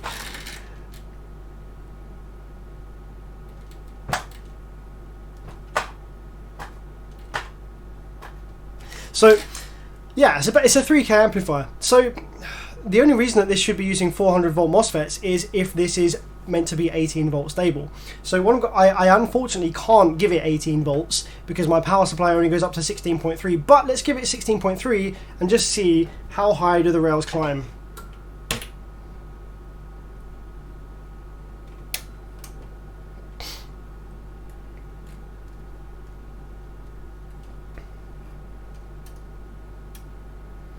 So this is still with 11.8, so let's slowly crank her up.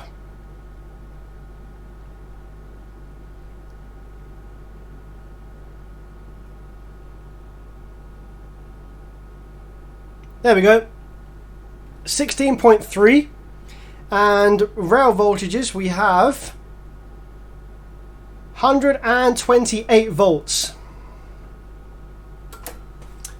So again, 128 times 2 is not going to be anywhere near 400.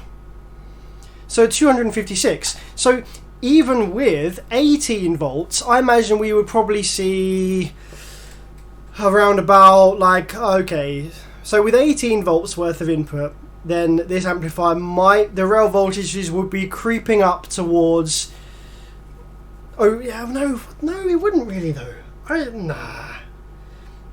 256. So with 18 volts worth of input, I think we're going to be seeing around about a 300 to 320 volt potential difference between the MOSFETs. So these are 400 volt parts. So really, for 99% of users of this amplifier, they're going to be running it on a 12 volt, 14 volt charge electrical system. So I would personally not make this amplifier 18 volt stable. Use some better MOSFETs that are higher current, lower voltage, and just have it go into protect at like 16 volt or something like that, or 15 volt. Like, you know, the amount of people that are using amplifiers at these higher voltages now is getting less and less because power is getting cheap.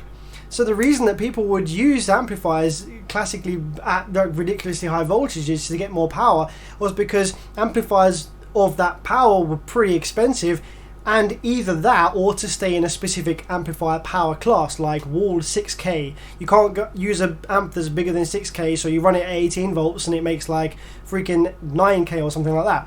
But honestly, power is cheap these days and people are caring less about staying in a power class. You know, you got big builds that are throwing like 30, 40, 50, 100K at these builds now. So, you know, I really don't think there's any reason to make this amplifier 18 volt stable at the expense of using lower current MOSFETs in the output section. So what I might do is when I fix these amps, I'll tweak the protection circuit so that it protects at 15.8 volts. And I will use some much better output MOSFETs, and that will allow this amplifier to be a bit more stable at lower ohms, and it will also allow the amplifier to run a bit cooler. So yeah, 3K. So 3K amp, guys. Oh wow, hello my friend Elliot Viers, dude, thank you for the 20, man, fucking awesome. Nice to see you streaming again. Do car amps ever have complex and over-engineered control systems like home theatre amps do? I saw an Eve blog video on the Yamaha home theatre amp where what had the most complex standby control circuit. No, generally not. The closest thing that I've seen to complex control systems is the likes of none other than JL Audio. You know what? JL Audio amplifiers are expensive, but they're expensive for a reason. They're freaking nuts. So I have huge respect for any car audio manufacturer that is designing circuits completely bespoke in-house from scratch. JL Audio being one of those companies, and as a result, those amplifier circuits are like nothing you will see from other brands in how they work. They are insanely complicated, very, very clever. They have health check mode before you turn them on. You can actually power those amplifiers up. You can activate all of the drive circuits before the rails have built. So from an engineer standpoint, from a technician standpoint, when you're repairing a JL Audio amplifier, it's actually awesome because you can tell the health stages of the drive circuit before you power the amplifier up fully. It's brilliant. So just things like that. So probably the most complex one, yeah, probably JL Audio. Although some of the Brazilian amplifiers now, because they're PIC controlled with like programmed firmware, they go through a health check mode as well before you turn them on. But to be honest, it's not very complex. It just makes sure that there's some rail voltage getting built in the output section before it turns the power supply on fully, so it's not that complex. But yeah, I'd say probably the JL Audio. The only other brand I can think of that has a greater level of complexity in its amplifiers I've seen is Alpine. Alpine are freaking badass because they're cheap. They're a budget kind of brand, okay? But their amplifiers, they've got some mental dickhead designing their amplifiers. They're like some of these PDX amplifiers and stuff. They're like a computer inside, to the point where it's difficult for me to service them because they are like nothing that I've ever seen before. You know, all the internals are all like massive, like microchips with like 120 legs and shit, and it's all programmed and it's still doing like data logic level stuff inside, so they're pretty complicated as well. But yeah, El Fuego, gracias para el 10 US dollars dineros. I'm sorry, I said that in Spanish because El Fuego sounds like a Spanish name. I am aspiring amplifier repair person. Thanks for your help with the channel. What amps should I start with? I would recommend that you start small. The reason for that is because the rail voltages are low and there is a lower risk of things exploding in your face if you get it wrong, and less damage occurs when an amplifier blows generally when it's smaller. So I would probably start with Class D. That's where things are going these days. That's what I started with. The first amplifier that I ever repaired was a freaking Brazilian Banter 7K. So that's where my love for Class D repairs came from. But I would start with Class D. Start with a generic circuit design, and if you really want the best advice for when you're just starting out, buy Perry Babin's Amplifier Repair Guide. Go to bcae1.com and purchase the Amplifier Repair Guide. It's like $40. It'll be the best $40 you've ever spent. It will give you about 5 or 6 gigabytes worth of amplifier repair guide in a text format with pictures, with step-by-step guides on all these generic circuits, and you can start repairing these amplifiers just purely from his guides. It's fantastic. That is what I did. I bought that guide and I sat down and just read it for like 2 weeks straight before I started attempting any amplifier repairs, and it's the best thing that you can do. Yeah.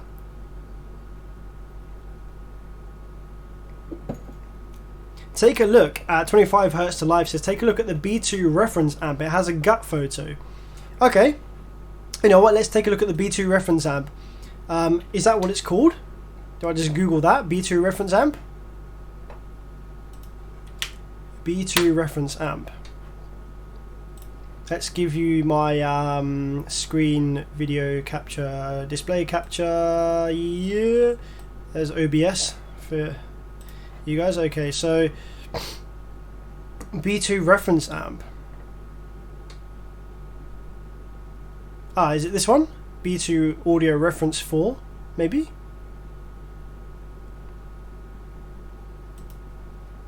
No gut shot on there. Shoot a link over in the live chat. I'll have a quick look.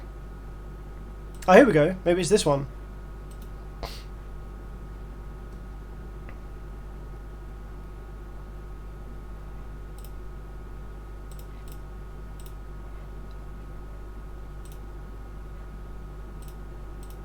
Ah man, my LGA 775 build is struggling with this. No, go away.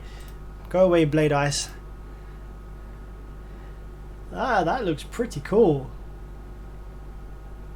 Okay, this picture's kind of small, but what I can see here, just from this little picture, can I zoom in on this? Oh, freaking hell, come on, let me zoom in. Okay, so from what I can see here, this looks like, oh, it's so difficult to see. This looks like, so this is obviously a Class AB amplifier, because the reason we know this is a Class AB amplifier is because we have no output inductors, and also we have these big ass resistors which will current share between the output transistors, excuse me. So we've got separate drive circuits here for each channel. This looks like it's going to be a 4-channel. You've got a driver card per 2-channel amplifier, so you've got like 2 separate 2-channel amplifiers in here with a driver card per amplifier, per stereo amplifier. Now that transformer looks interesting. That looks like a completely enclosed, encased transformer, which will be a good thing for helping with vibration damage, but also with electromagnetic noise, which is pretty cool. You got this design here where the board is sandwiched down and sitting on the output transistors, which is cool. These will be TO247AC package output transistors, or they could be MOSFETs. This could be a Class AB MOSFET final. That's difficult to tell actually without actually looking at the model of these parts. Actually, you know what? Looking by it, actually, how much power does this make? If this is like more than 100 watts per channel, there will be MOSFETs, because single transistors like that per channel I don't think would be able to do that. Advanced information, description. Here we go. Okay, so we've got 1 ohm per channel. Okay, holy crap. 4 times 325 watts. Okay, yeah, there's no doubt they've got to be MOSFETs. So you can make a Class AB amplifier with MOSFETs on the output section. It's pretty cool. Alpine done it for freaking years, as did Rockford Fosgate. Most of their Class AB amplifiers are MOSFET final. So that's what I reckon this is. You've got, yeah, each freaking view image. Each one of these pairs is a channel. So for each channel, you've only got 2 transistors or 2 MOSFETs. So you got 320 watts, 320 watts, 323. So yeah, there's no doubt they must be MOSFETs. In order to do that much power from just 2, you'll have a N-channel MOSFET and a P-channel MOSFET. Either that, or they will be transistors, but just some freaking beast-ass transistors. But that is a very nice amplifier. No, that's decent. You got the locations of the capacitors are good. They're very near to the output devices, meaning low voltage drop across traces. Separate capacitors for each channel. It looks like where you got like these larger rail caps here. These larger caps here will supply each stereo amp, if you like, in this 4-channel. You got the output terminals there for channels 1 and 2 and channels 3 and 4. Got these nice film capacitors in the preamp. Yeah, this is going to be a pretty decent. This is going to be a nice sounding amplifier, and a lot of power with that as well at a nice low impedance. That's awesome. Good job, man. I like that. Well, fucking hell, I should bloody well hope so for the price tag. Sheesh kebab. Sheesh. These amps don't come cheap, hey? It's good, but I'm not sure I'd spend £1,000 on it. But yeah, RRP, you know, markup. You gotta make money in this industry, but that is a lot of money for that amp.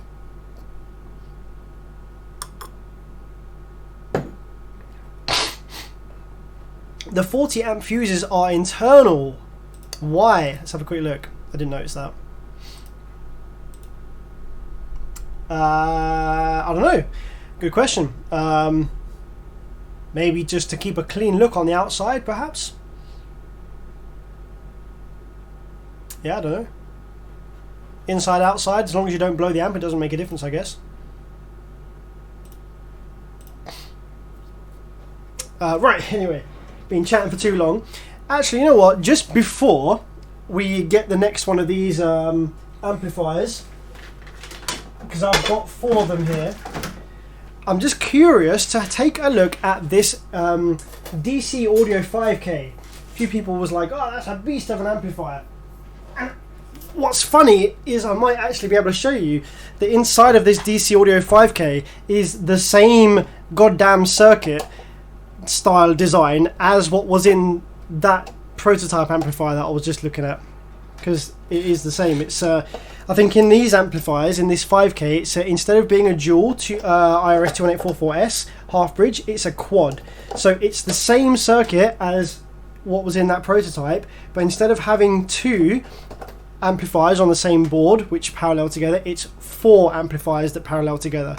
So let's say, yeah, this amplifier, this DC 5K, is 5000 watts at 1 ohm. So inside, I think it has 4 separate amplifiers that are each able to produce 2150. No, my math is shit. Wait, hang on. 5K, 2.5K, 1125 watts at 4 ohm.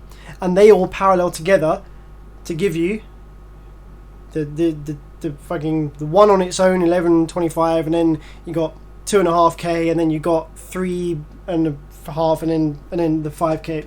You know what I mean? It's too late in the evening for advanced quick maths.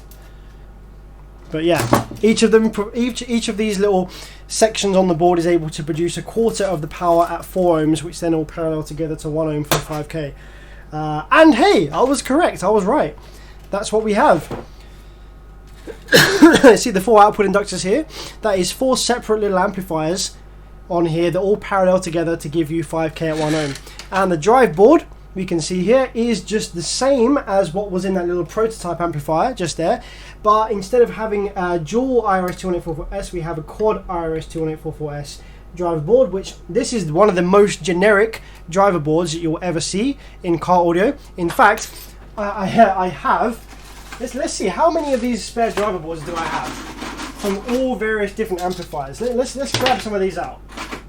1, 2, 3, 4, 5, 6, 7, it's kind of the same, 8.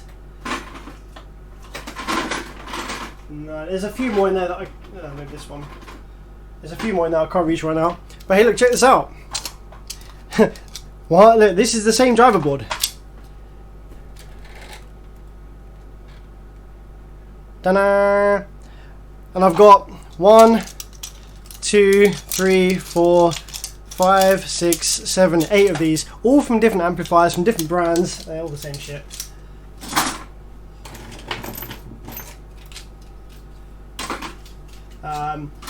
But yeah, the customer that dropped it off earlier on in the stream, actually while I was live streaming, he said that the amplifier comes on but it doesn't seem to create any sound. And these circuits, they do have a few parts actually which can cause that, and it can be a bit of a common issue with these driver circuits. The amplifier comes on, but the muting circuit actually goes into protect or something like that. So let's have a look and see whether that's actually the case, or it's very possible that he has some other issue with the system. Either it's not getting any signal from the head unit, or he's blown his subs or something like that.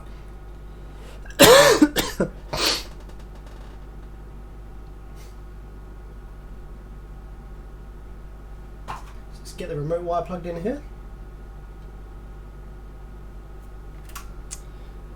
Okay, let's fire her up and see what she does. This has definitely been repaired before as well. I can see here on the power supply, these drive transistors are not originals. This is like the sort of thing that I would fit actually. BD139 and BD140s. I know of one other amp tech in the UK that would also use the same ones. The output section looks factory though.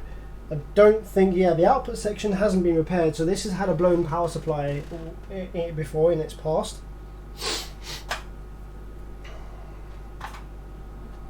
So yeah, let's get some RCAs, get some RCA signal going in.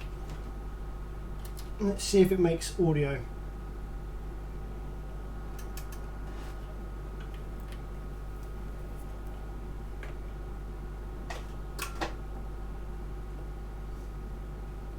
A little bit of rail voltage, just a little pulse of the remote as you saw before. I always like to do that. Probe the low side drain.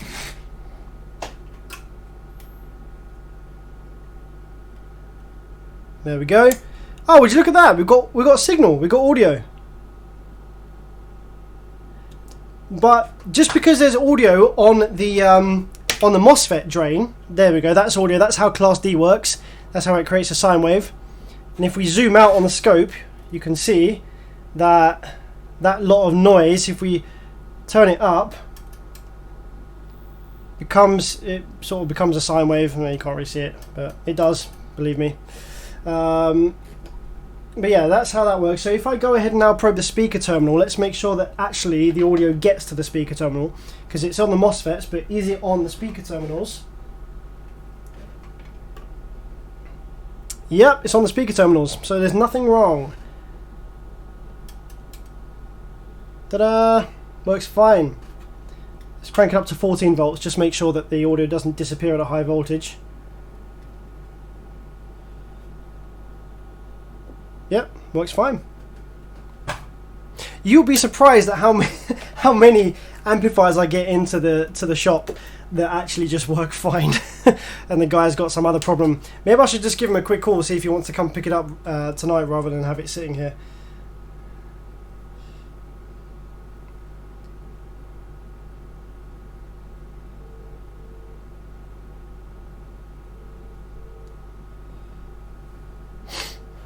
And then while I'm doing that, we'll get one of the other prototypes and see what's going on with that one.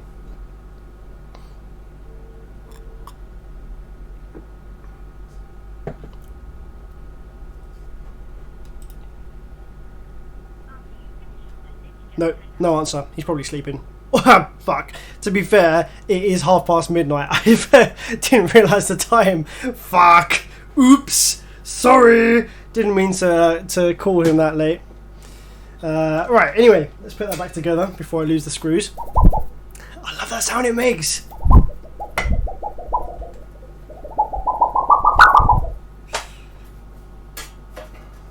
Actually, one last thing. I always do this with any amplifier that's been in the shop. I always just turn it upside down, just in case anything is fallen inside, or like to get any crap out from when it's being installed in the car or whatever.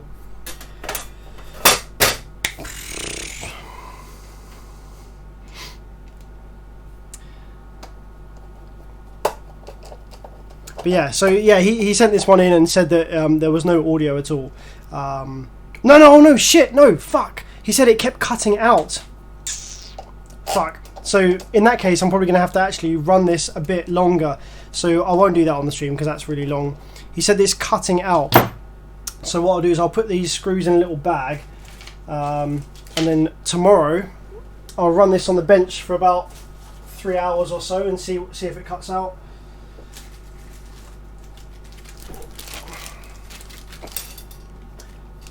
This bag has a hole in it.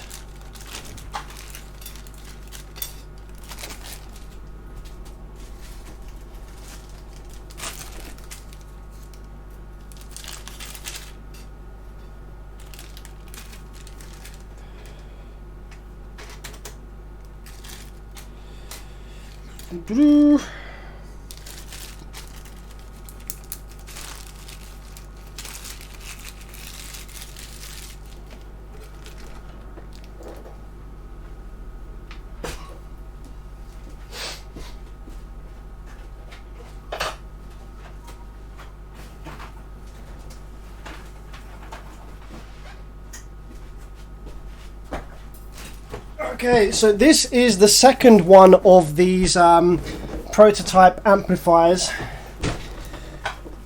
that apparently blew up from new or whatever. that the guy sent in. So let's grab this one out and have a look, see what's going in.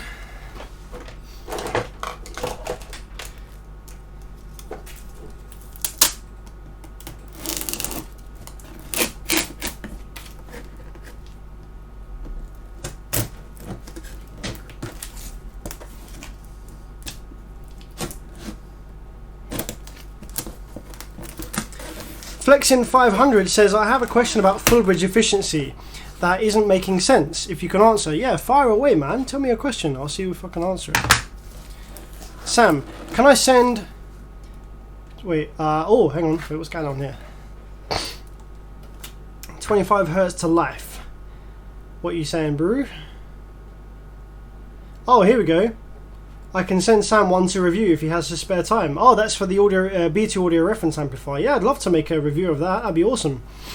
Can check out exactly what's going on, because that's a lot of power from a small number of output devices, and I imagine it's probably MOSFET final class AB, but I'd love to confirm that.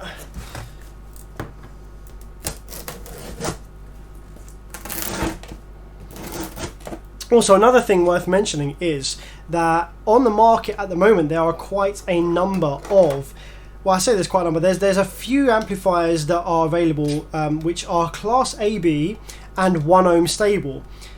From my personal experience of repairing amplifiers like that, I've repaired quite a few of these 1 ohm stable class AB amplifiers, is that yes, they might be able to play into a 1 ohm load for a while, but doing so causes these amps to run stupidly hot. Like after a while they overheat like crazy, and they're just, although they kind of can do 1 ohm, they're just not really that happy about it.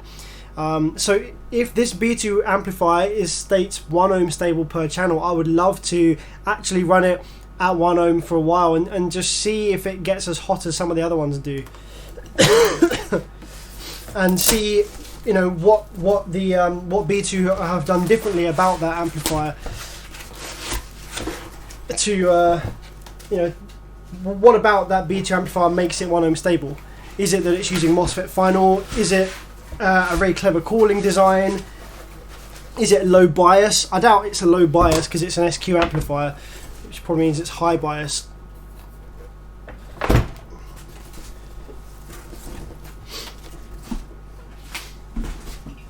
Okay, here we go. So we've got another one of these pure prototype amplifiers on the bench.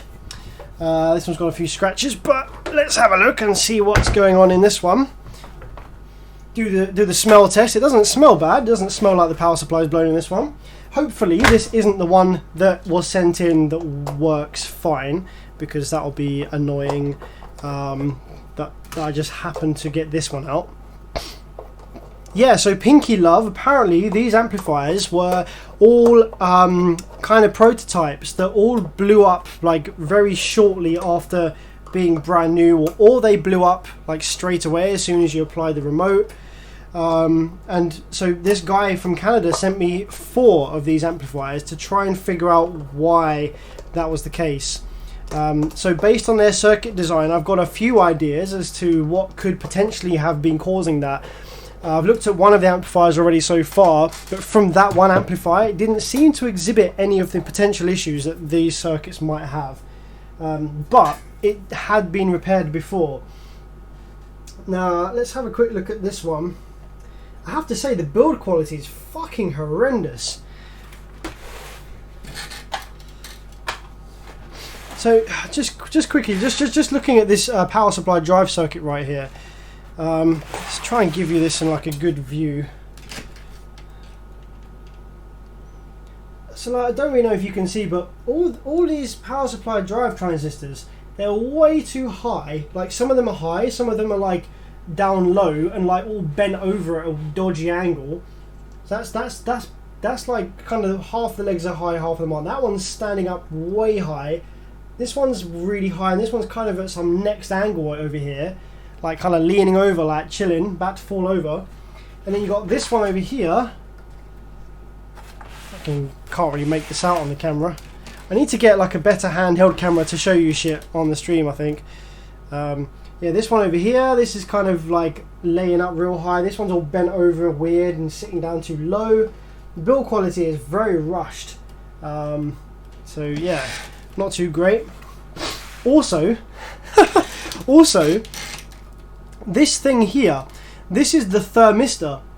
And what this does is this is what's detecting the heat of the amplifier. So it's supposed to check the heat on the heatsink here and send the amplifier into protection mode when it gets too hot. But it's just flap, it's just sitting there. It needs to be clamped onto the heatsink or something like thermal paste. It needs to have a clamp on it. This is just kind of chilling, like wobbling around here. It's not doing anything. So that's never gonna trip the amp into protect when it gets too hot, because it's not actually touching the heatsink properly. So that's a load of bullshit. But this amplifier, at least, it doesn't appear to have been repaired from what I can see. And the reason that I say that is because none of the original glue that is on these screws has been broken. None of the MOSFETs have missing legs or anything like that. So it appears that this one might be the one that just works. That the guy sent in as kind of like an undead example. So let's plug it in and see what happens. I'm not even going to bother checking the MOSFETs on this one. I'm just going to plug it in for jokes and see what happens. Wow! Okay. What? Did you see that? Let's do that again. She drawing current, bro. Oh, what the fuck? What the fuck? Dude! Oh man, I hope you can see this. Wait, oh man, I hope you can see this. Okay.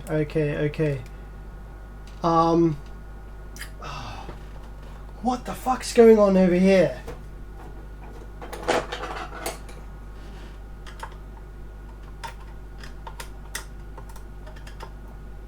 Why is this remote terminal burnt up to pieces?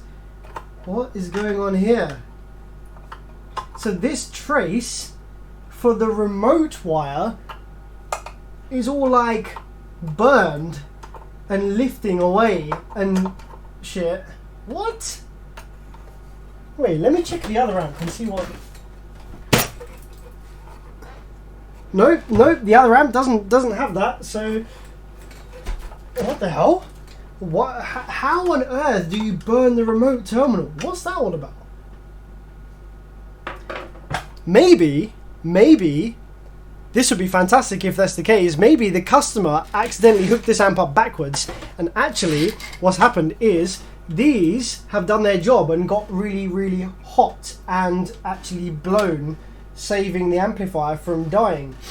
So, okay, when I plug this amplifier in, as you can see here, when I turn it on, it just draws the full amount of current. Hang on a minute, that might be that customer for that DC Audio 5K. Hello, buddy. Hello. Yeah, that's right. Honestly, to be honest, my phone accidentally called you from my pocket, so sorry about that. Yeah, I'll catch you later. Alright, nice one. Right. I didn't want to admit that I called him by accident at 12:30.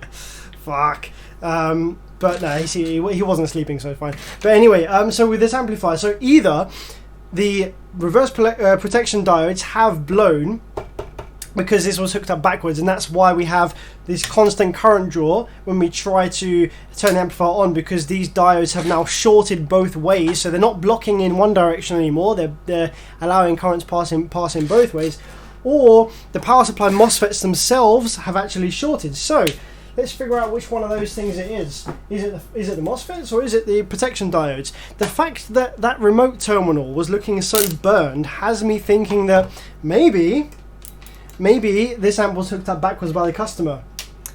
So let's have a look. What we got going on with the power supply FETs then? Do we have any shorts over here?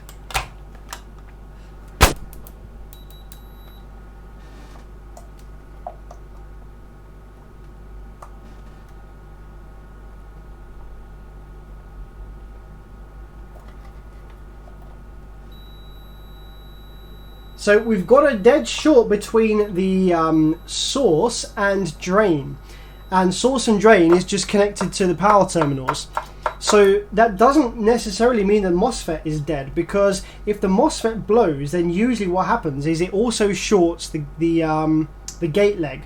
So this leg number 1 over here, this actually isn't shorted to the drain leg.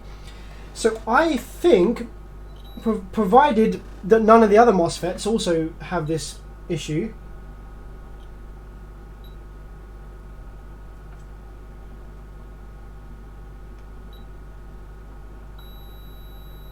hang on. No, we do actually have a MOSFET with the gate shorted to the drain.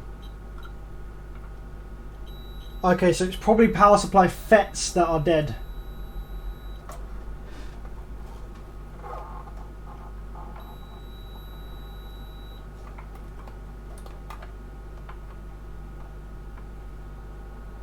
But only one of them or something. Let's have a look at this. What is going on here? Don't diodes always blow open circuit? No, not always. Semiconductor parts can either blow open or short. But from my experience, I see more semiconductor parts like diodes, rectifiers, MOSFETs, transistors. They usually blow short. Because the silicon inside, it all kind of gets all joined together and just ends up becoming a short.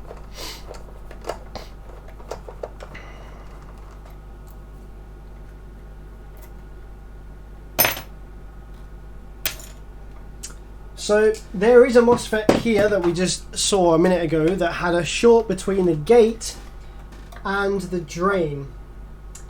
So yeah, no, it doesn't. No, it doesn't. Right, look at what I'm doing here. It's very difficult to see, okay? But I have my multimeter here, obviously, which when shorted together shows 0, okay? With one probe on the gate leg and the other probe on the drain leg, which is 12 volts, I have... Oh no, I do have a dead short. I thought it said 5 ohms. What the fuck? Ah, it says 5 ohms here. So this one that has the dead short will be the dead FET, and this one next to it probably isn't dead.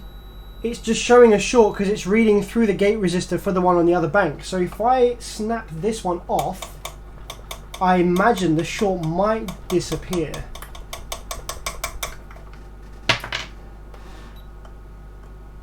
Yes, it does. It doesn't completely disappear. We have 62 ohms now instead of the dead short. So maybe there's another. Here we go. This one's dead too. So let's snap that one off.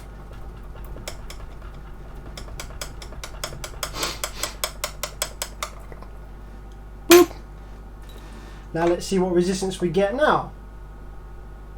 71 ohms. So we're slowly getting rid of that. Here we go. Got another one here. So that's reading 5 ohms, but I think that's possibly just reading. No, that's not reading the gate resistor. The gate resistor is like 47, so that one's dead too.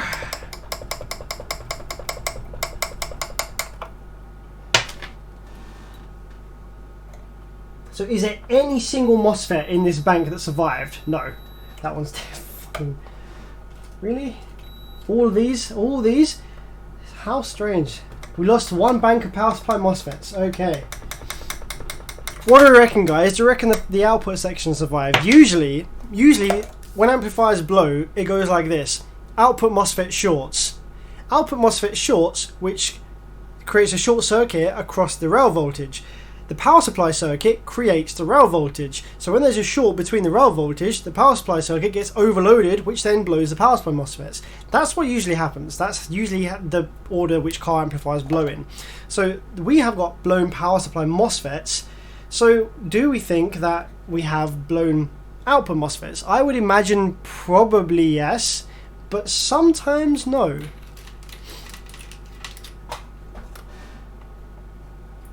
So now that we've removed all the MOSFETs, you see that short has disappeared. We're now reading 580 between the gate and the drain there. And if we now probe the power terminals, we did have a short circuit before. We still have a short circuit, so there are still some dead MOSFETs here in this power supply. Let's see if we can find them. So this bank appears to be okay. Gate and drain. Actually, I don't have to connect the. I can just put my multimeter probe on the plus 12, can't I? Because it's the same as all the drains. Okay, let's try over this side of the board then. Let's probe some of the gates over here. 605. Doesn't appear to be any of these ones. Okay, interesting. None of these FETs seem to be shorted. I'm thinking maybe this was connected in reverse polarity actually, because none of these other MOSFETs over here seem to be shorted between gate and source.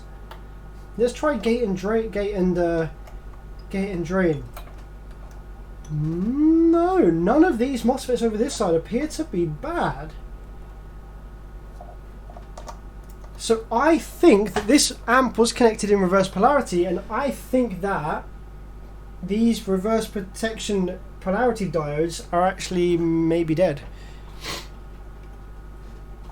Let's turn the power supply on again.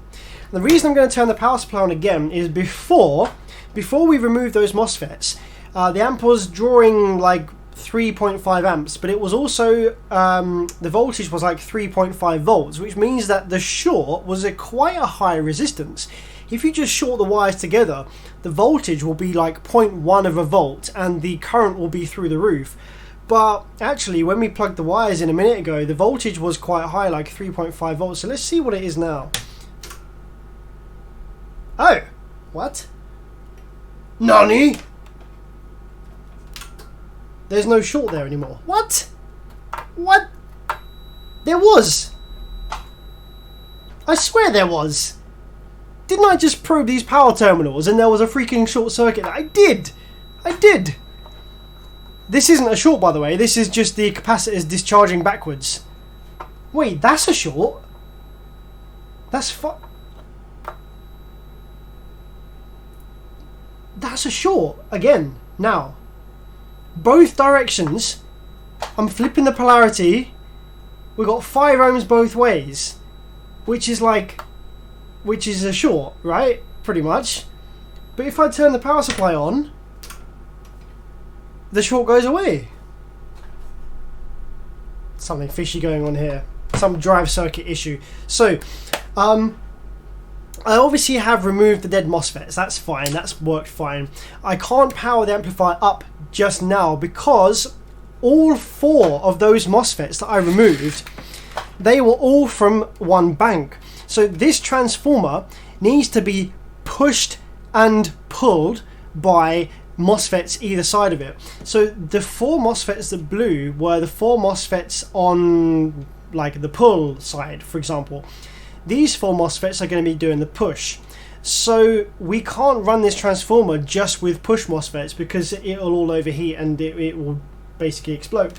So we need to have at least one MOSFET in this bank that deals with the pull on this transformer. So just as a test, what I can do is take an old random power supply MOSFET and throw it in there in one of those, just temporarily solder it in and see if the drive circuit survived, because the amplifier will power on just fine with one MOSFET in this bank. So I've got a 064N MOSFET here. So let's real quickly just jankily temporarily solder her in. And whoo! Joshua Gomez, gracias amigo. A used cell phone can make a great webcam with the right software. Felt I should support your work. Man, thank you. I appreciate the $10, dude. Any opinion about Cadence amps? See, that's the difficult thing because Cadence isn't a brand that we get in the UK. That's one of the things that sucks about being in the UK when it comes to car audio is we don't have all the same brands that you guys do over in the States. We have some stuff, but a lot of the US stuff, it doesn't make sense to import. So I personally haven't seen a Cadence amp on my bench. But if you want to send me some guts pictures of the amps that you've got in question to my BearVids Facebook page, I'll gladly tell you all you need to know about that circuit, because I don't think Cadence are designing their own bespoke circuit, so it will be a generic circuit from a factory that I can tell you some about. So if you want to know about them, just send me some pictures and try and let you know what's going on with the Cadence amps. So yeah, it doesn't appear that the diodes are dead, because the diodes are still in the board and the power supply isn't doing a short anymore. So what I'm going to do is I'm going to just solder in a temporary MOSFET in this bank here that we snapped those ones out of, and I'm just going to use my tweezers and get rid of these dead legs.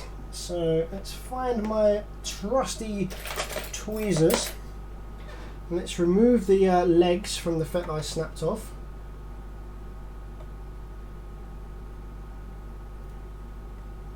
Do you remember that game when you were a kid called Operation, and you had to remove all the body parts from the patient without making the buzzer go off? All of that practice as a kid has led me to this moment right now.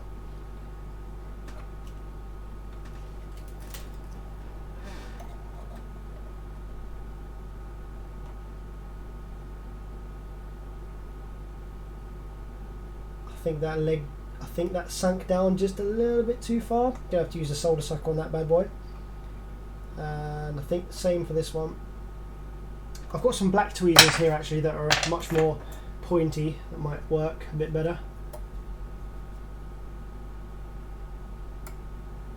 Damn it. Okay, let's get the sucker.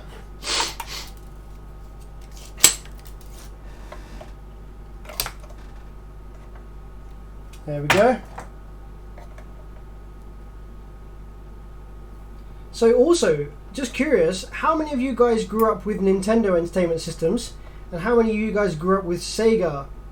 I personally was a Sega kid. I never had a Nintendo, Super Nintendo, whatever the fuck it was called.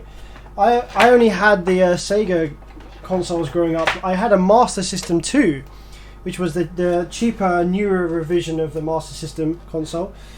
So I played games like Sonic and Alex Kidd in Miracle World and stuff like that. I never actually played any Mario games until I was a lot older, just because, you know, they were so popular and retro and stuff. I was like, oh, what's all this Mario about?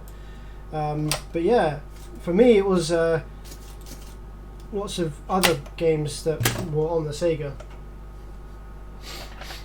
So I'm just going to throw in this one single MOSFET here in this bank. I'm not even gonna push it through the hole properly, because I'm going to be taking it out at some point anyway.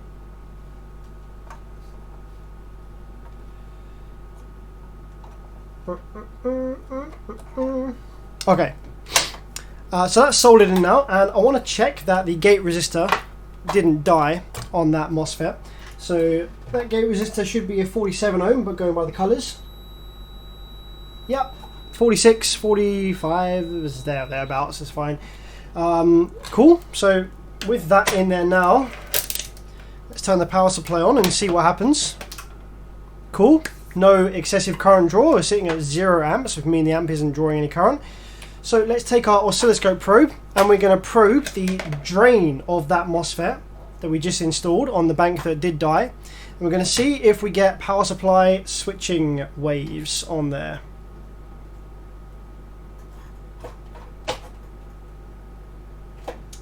Oh, my remote cable isn't hooked up. I am very confused though, why the remote terminal is burned. I still haven't forgotten that. Why is the remote terminal burned? That doesn't make any sense at all. Ah, okay, that's not a good sign. So, what I'm doing here is I'm probing the drain, and when I hit the remote, I don't get a wave, I just get extremely high current draw, and I get just this voltage drop. You see, there's no wave there at all. So what I'm going to do is, that can mean a few things. That can either mean that that bank isn't being driven properly, so there's a drive circuit fault. It can also mean that there is a transformer short. There's a shorted wind in the transformer that's just basically grounding that wave. It's not actually being used to boost the voltage at all. So yeah, it can either mean a shorted transformer, or it can mean that there is a dead output MOSFET. And oh hey, you know what? We didn't even check whether there was any dead shorted output MOSFETs, did we? That's probably what it is. It's probably a dead output section as well. Didn't even check that. So let's just see if we have any dead output MOSFETs now. That's probably what it is. But just quickly, actually, before I do that, the way to tell what the issue is with your power supply, if you have power supply that looks like that, it doesn't have any wave, check all of the banks. So that was that bank, no square waves. Check this bank, no square waves. Check this bank, no square waves. Check this bank,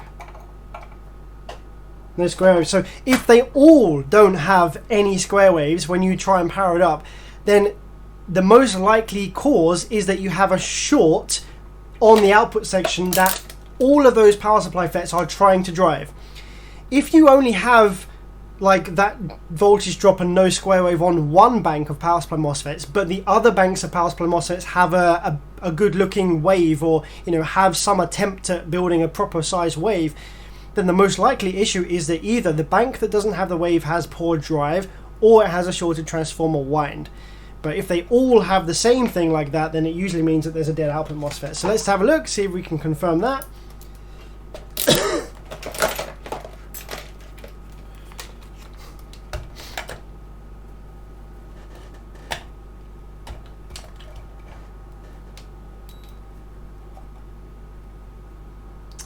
Uh-oh, look at that. Hey, 54 ohms between the gate and the, oh dear.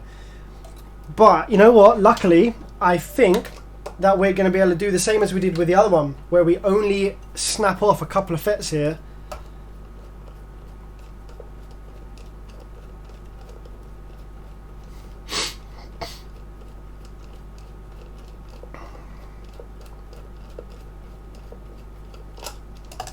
Man, these screws, I need to get my electric screwdriver is chilling outside. I can't be asked to go and get it.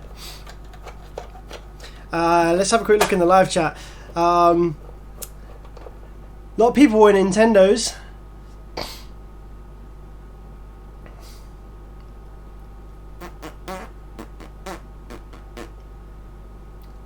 Mario,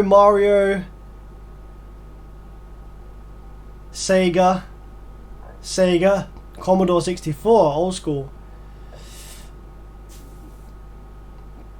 Atari, Commodore. Please call it a desoldering pump. It's a solder sucker. Desoldering pump, fine. Both Sega and Nintendo. Commodore 64. Yeah, loading from tapes. Fuck, I never had to deal with that. That was before my time. I'm a 91 kid. I was born in 91. So my first experience of games consoles was like, yeah, Sega, Master System, Mega Drive, that kind of thing. And then when I was a bit older, the first real console that I spent a lot of time on was the PS1. Because I'm a bit younger. So that was the first console really that I spent a lot of time with.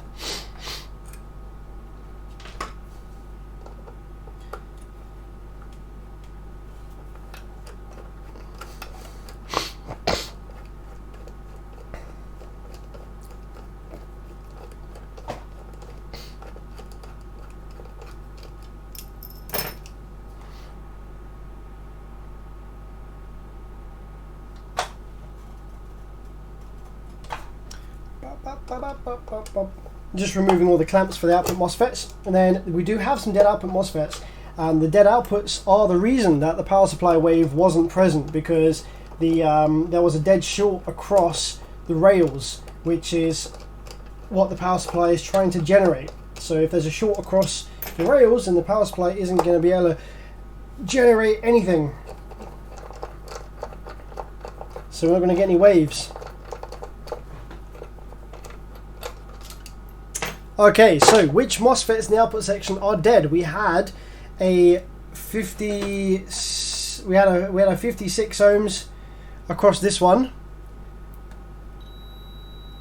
but I don't think this MOSFET is dead because we have 56 ohms across there. So let's try this one.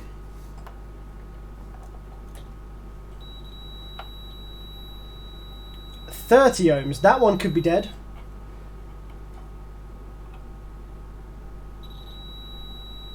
That one's definitely dead. That's a complete dead short between gate and source. So that one's going bye-bye.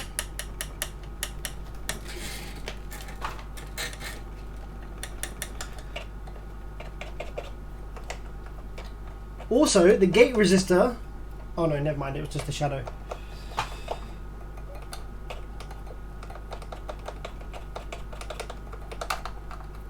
Okay, so now that that definitely dead one has been removed, let's see whether the resistance on the others has changed at all.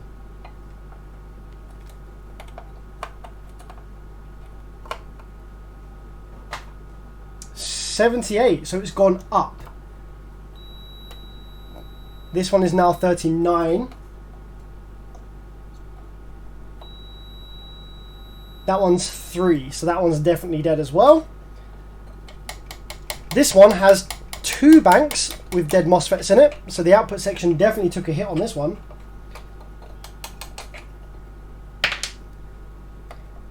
And this one. Okay, short has disappeared, I think, because that one's okay, and that one's okay, so that one is still 40. Now the fact that that resistance is lower than the gate resistor must mean that the short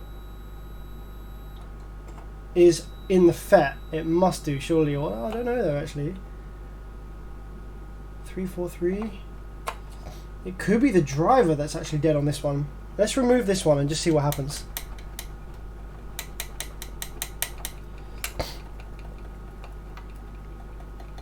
So yeah, this amplifier is exactly the same as the one that we looked at before at the start of the stream. It's the same MOSFETs, same everything. 261. What? Nah, they're all dead. All the FETs on this side are dead. But that's okay because I've got some spare 24N40F FETs we can throw in here, just like the power supply, just to see if this is going to come back to life at all, if it needs any drive circuit work. All right, other side. So that side was all fucked. Let's try this side now.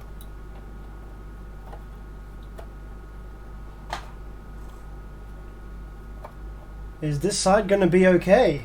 Ooh.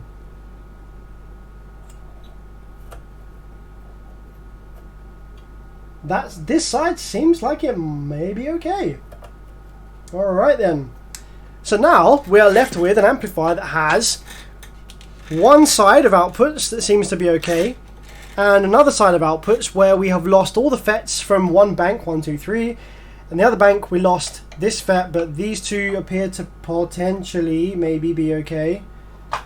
What do we got? 9 one way, and the other way we've got like freaking... Oh, I hate these things that get in the way of the legs. Piss off. Yeah, so I reckon that these two FETs are probably okay. So, we need one more FET. We need to throw one FET into the bank that we removed all the FETs from. We've got a 24N40F just chilling here. Got a big box full of these. Loads of spares from salvaged amps. So let's just check this on the transistor tester, make sure that it's still functional.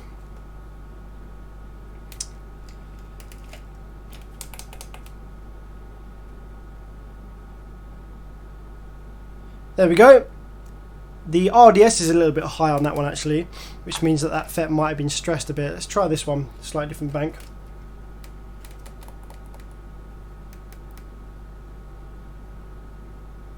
That's also pretty high. I think the RDS is just kind of high on these. This tester doesn't tell you accurate RDS, but what it does do is it will give you consistency between batches.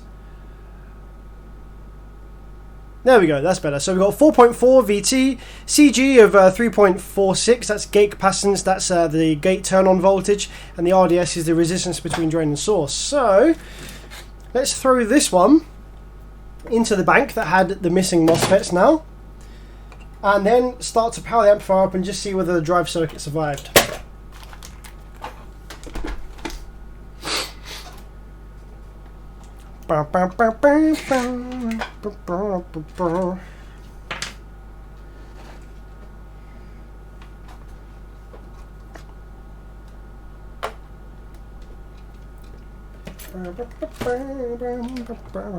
Glyn Watkins, yeah, trust me, I know I'm fully aware that there will be plenty of other things blown as well. But the reason I'm doing this is so the MOSFETs will obviously blow. Now we can't reliably check the health status of the drive circuit until we build a little bit of rail voltage into the amplifier. If the drive circuit is damaged, then it will be sending it will be telling the MOSFETs to turn on before the amplifier is fully powered up. So we will end up with DC voltage on the gates of the high side and the drain of the low side, which will obviously be bad. So yeah, the only way to check the drive circuit like this is just to put a little bit of voltage in the rails and see what pops up. But because I am kind of confident on this one, I'm throwing a spare MOSFET in here anyway, see what happens. But trust me, I know what happens to these drive circuits. I've rebuilt them plenty of times. Let's go with this one on the end here. Let's get rid of the old legs.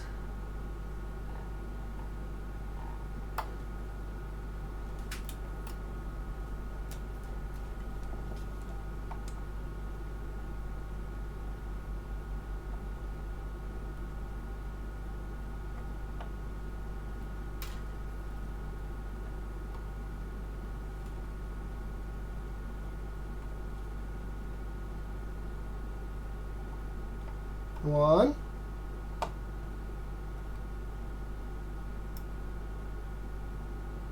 two,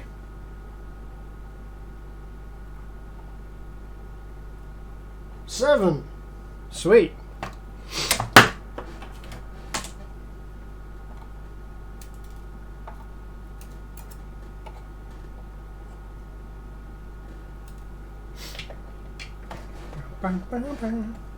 Now let's take my desoldering pump.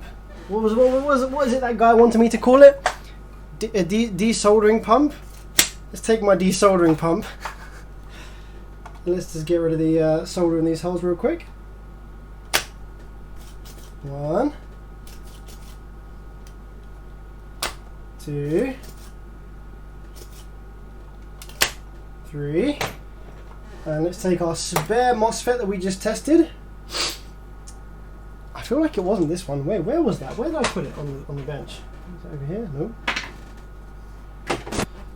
Was it this one? I swear it wasn't this one. I thought this one was the one that had a high RDS. Oh, maybe it was this one. Okay. Let's put that in there. Just as a very temporary measure, just to see what the drive circuit is saying.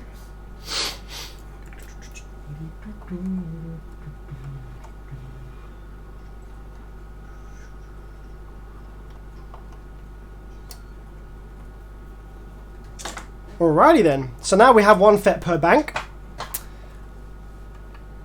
Let's turn the amplifier on, just get a little bit of rail voltage in there and see if there is any rail voltage where there shouldn't be. So we have, I think, where was the low side and high side on this one?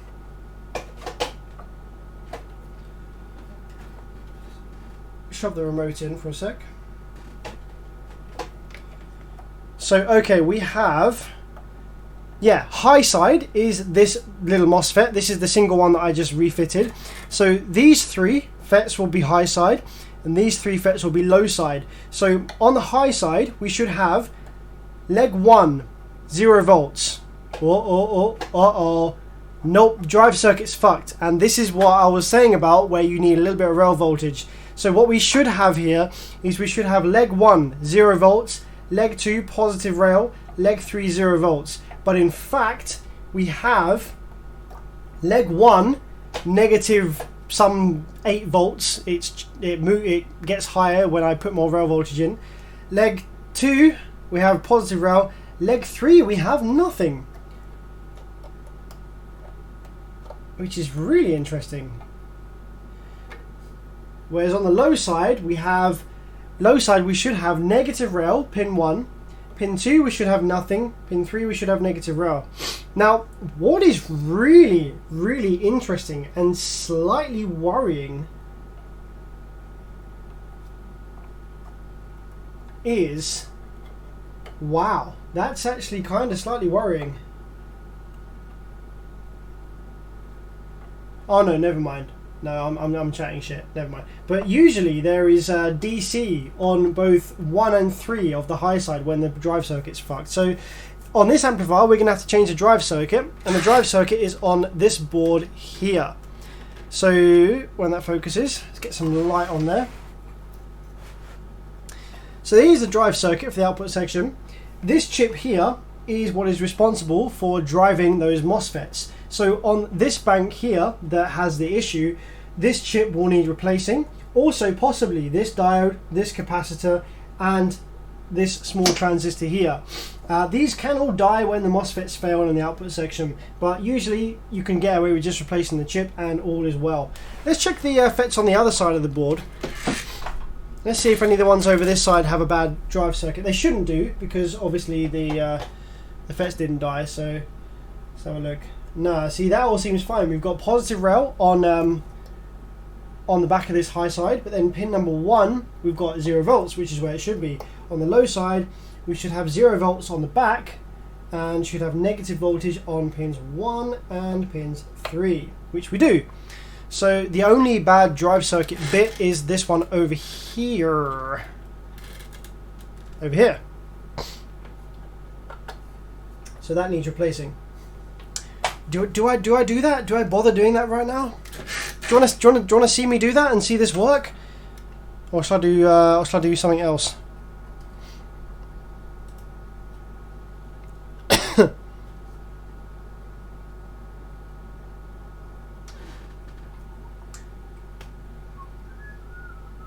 Oh hey, guy in the live chat is right. One of these reverse protection diodes is actually missing its stripe. I didn't notice that earlier.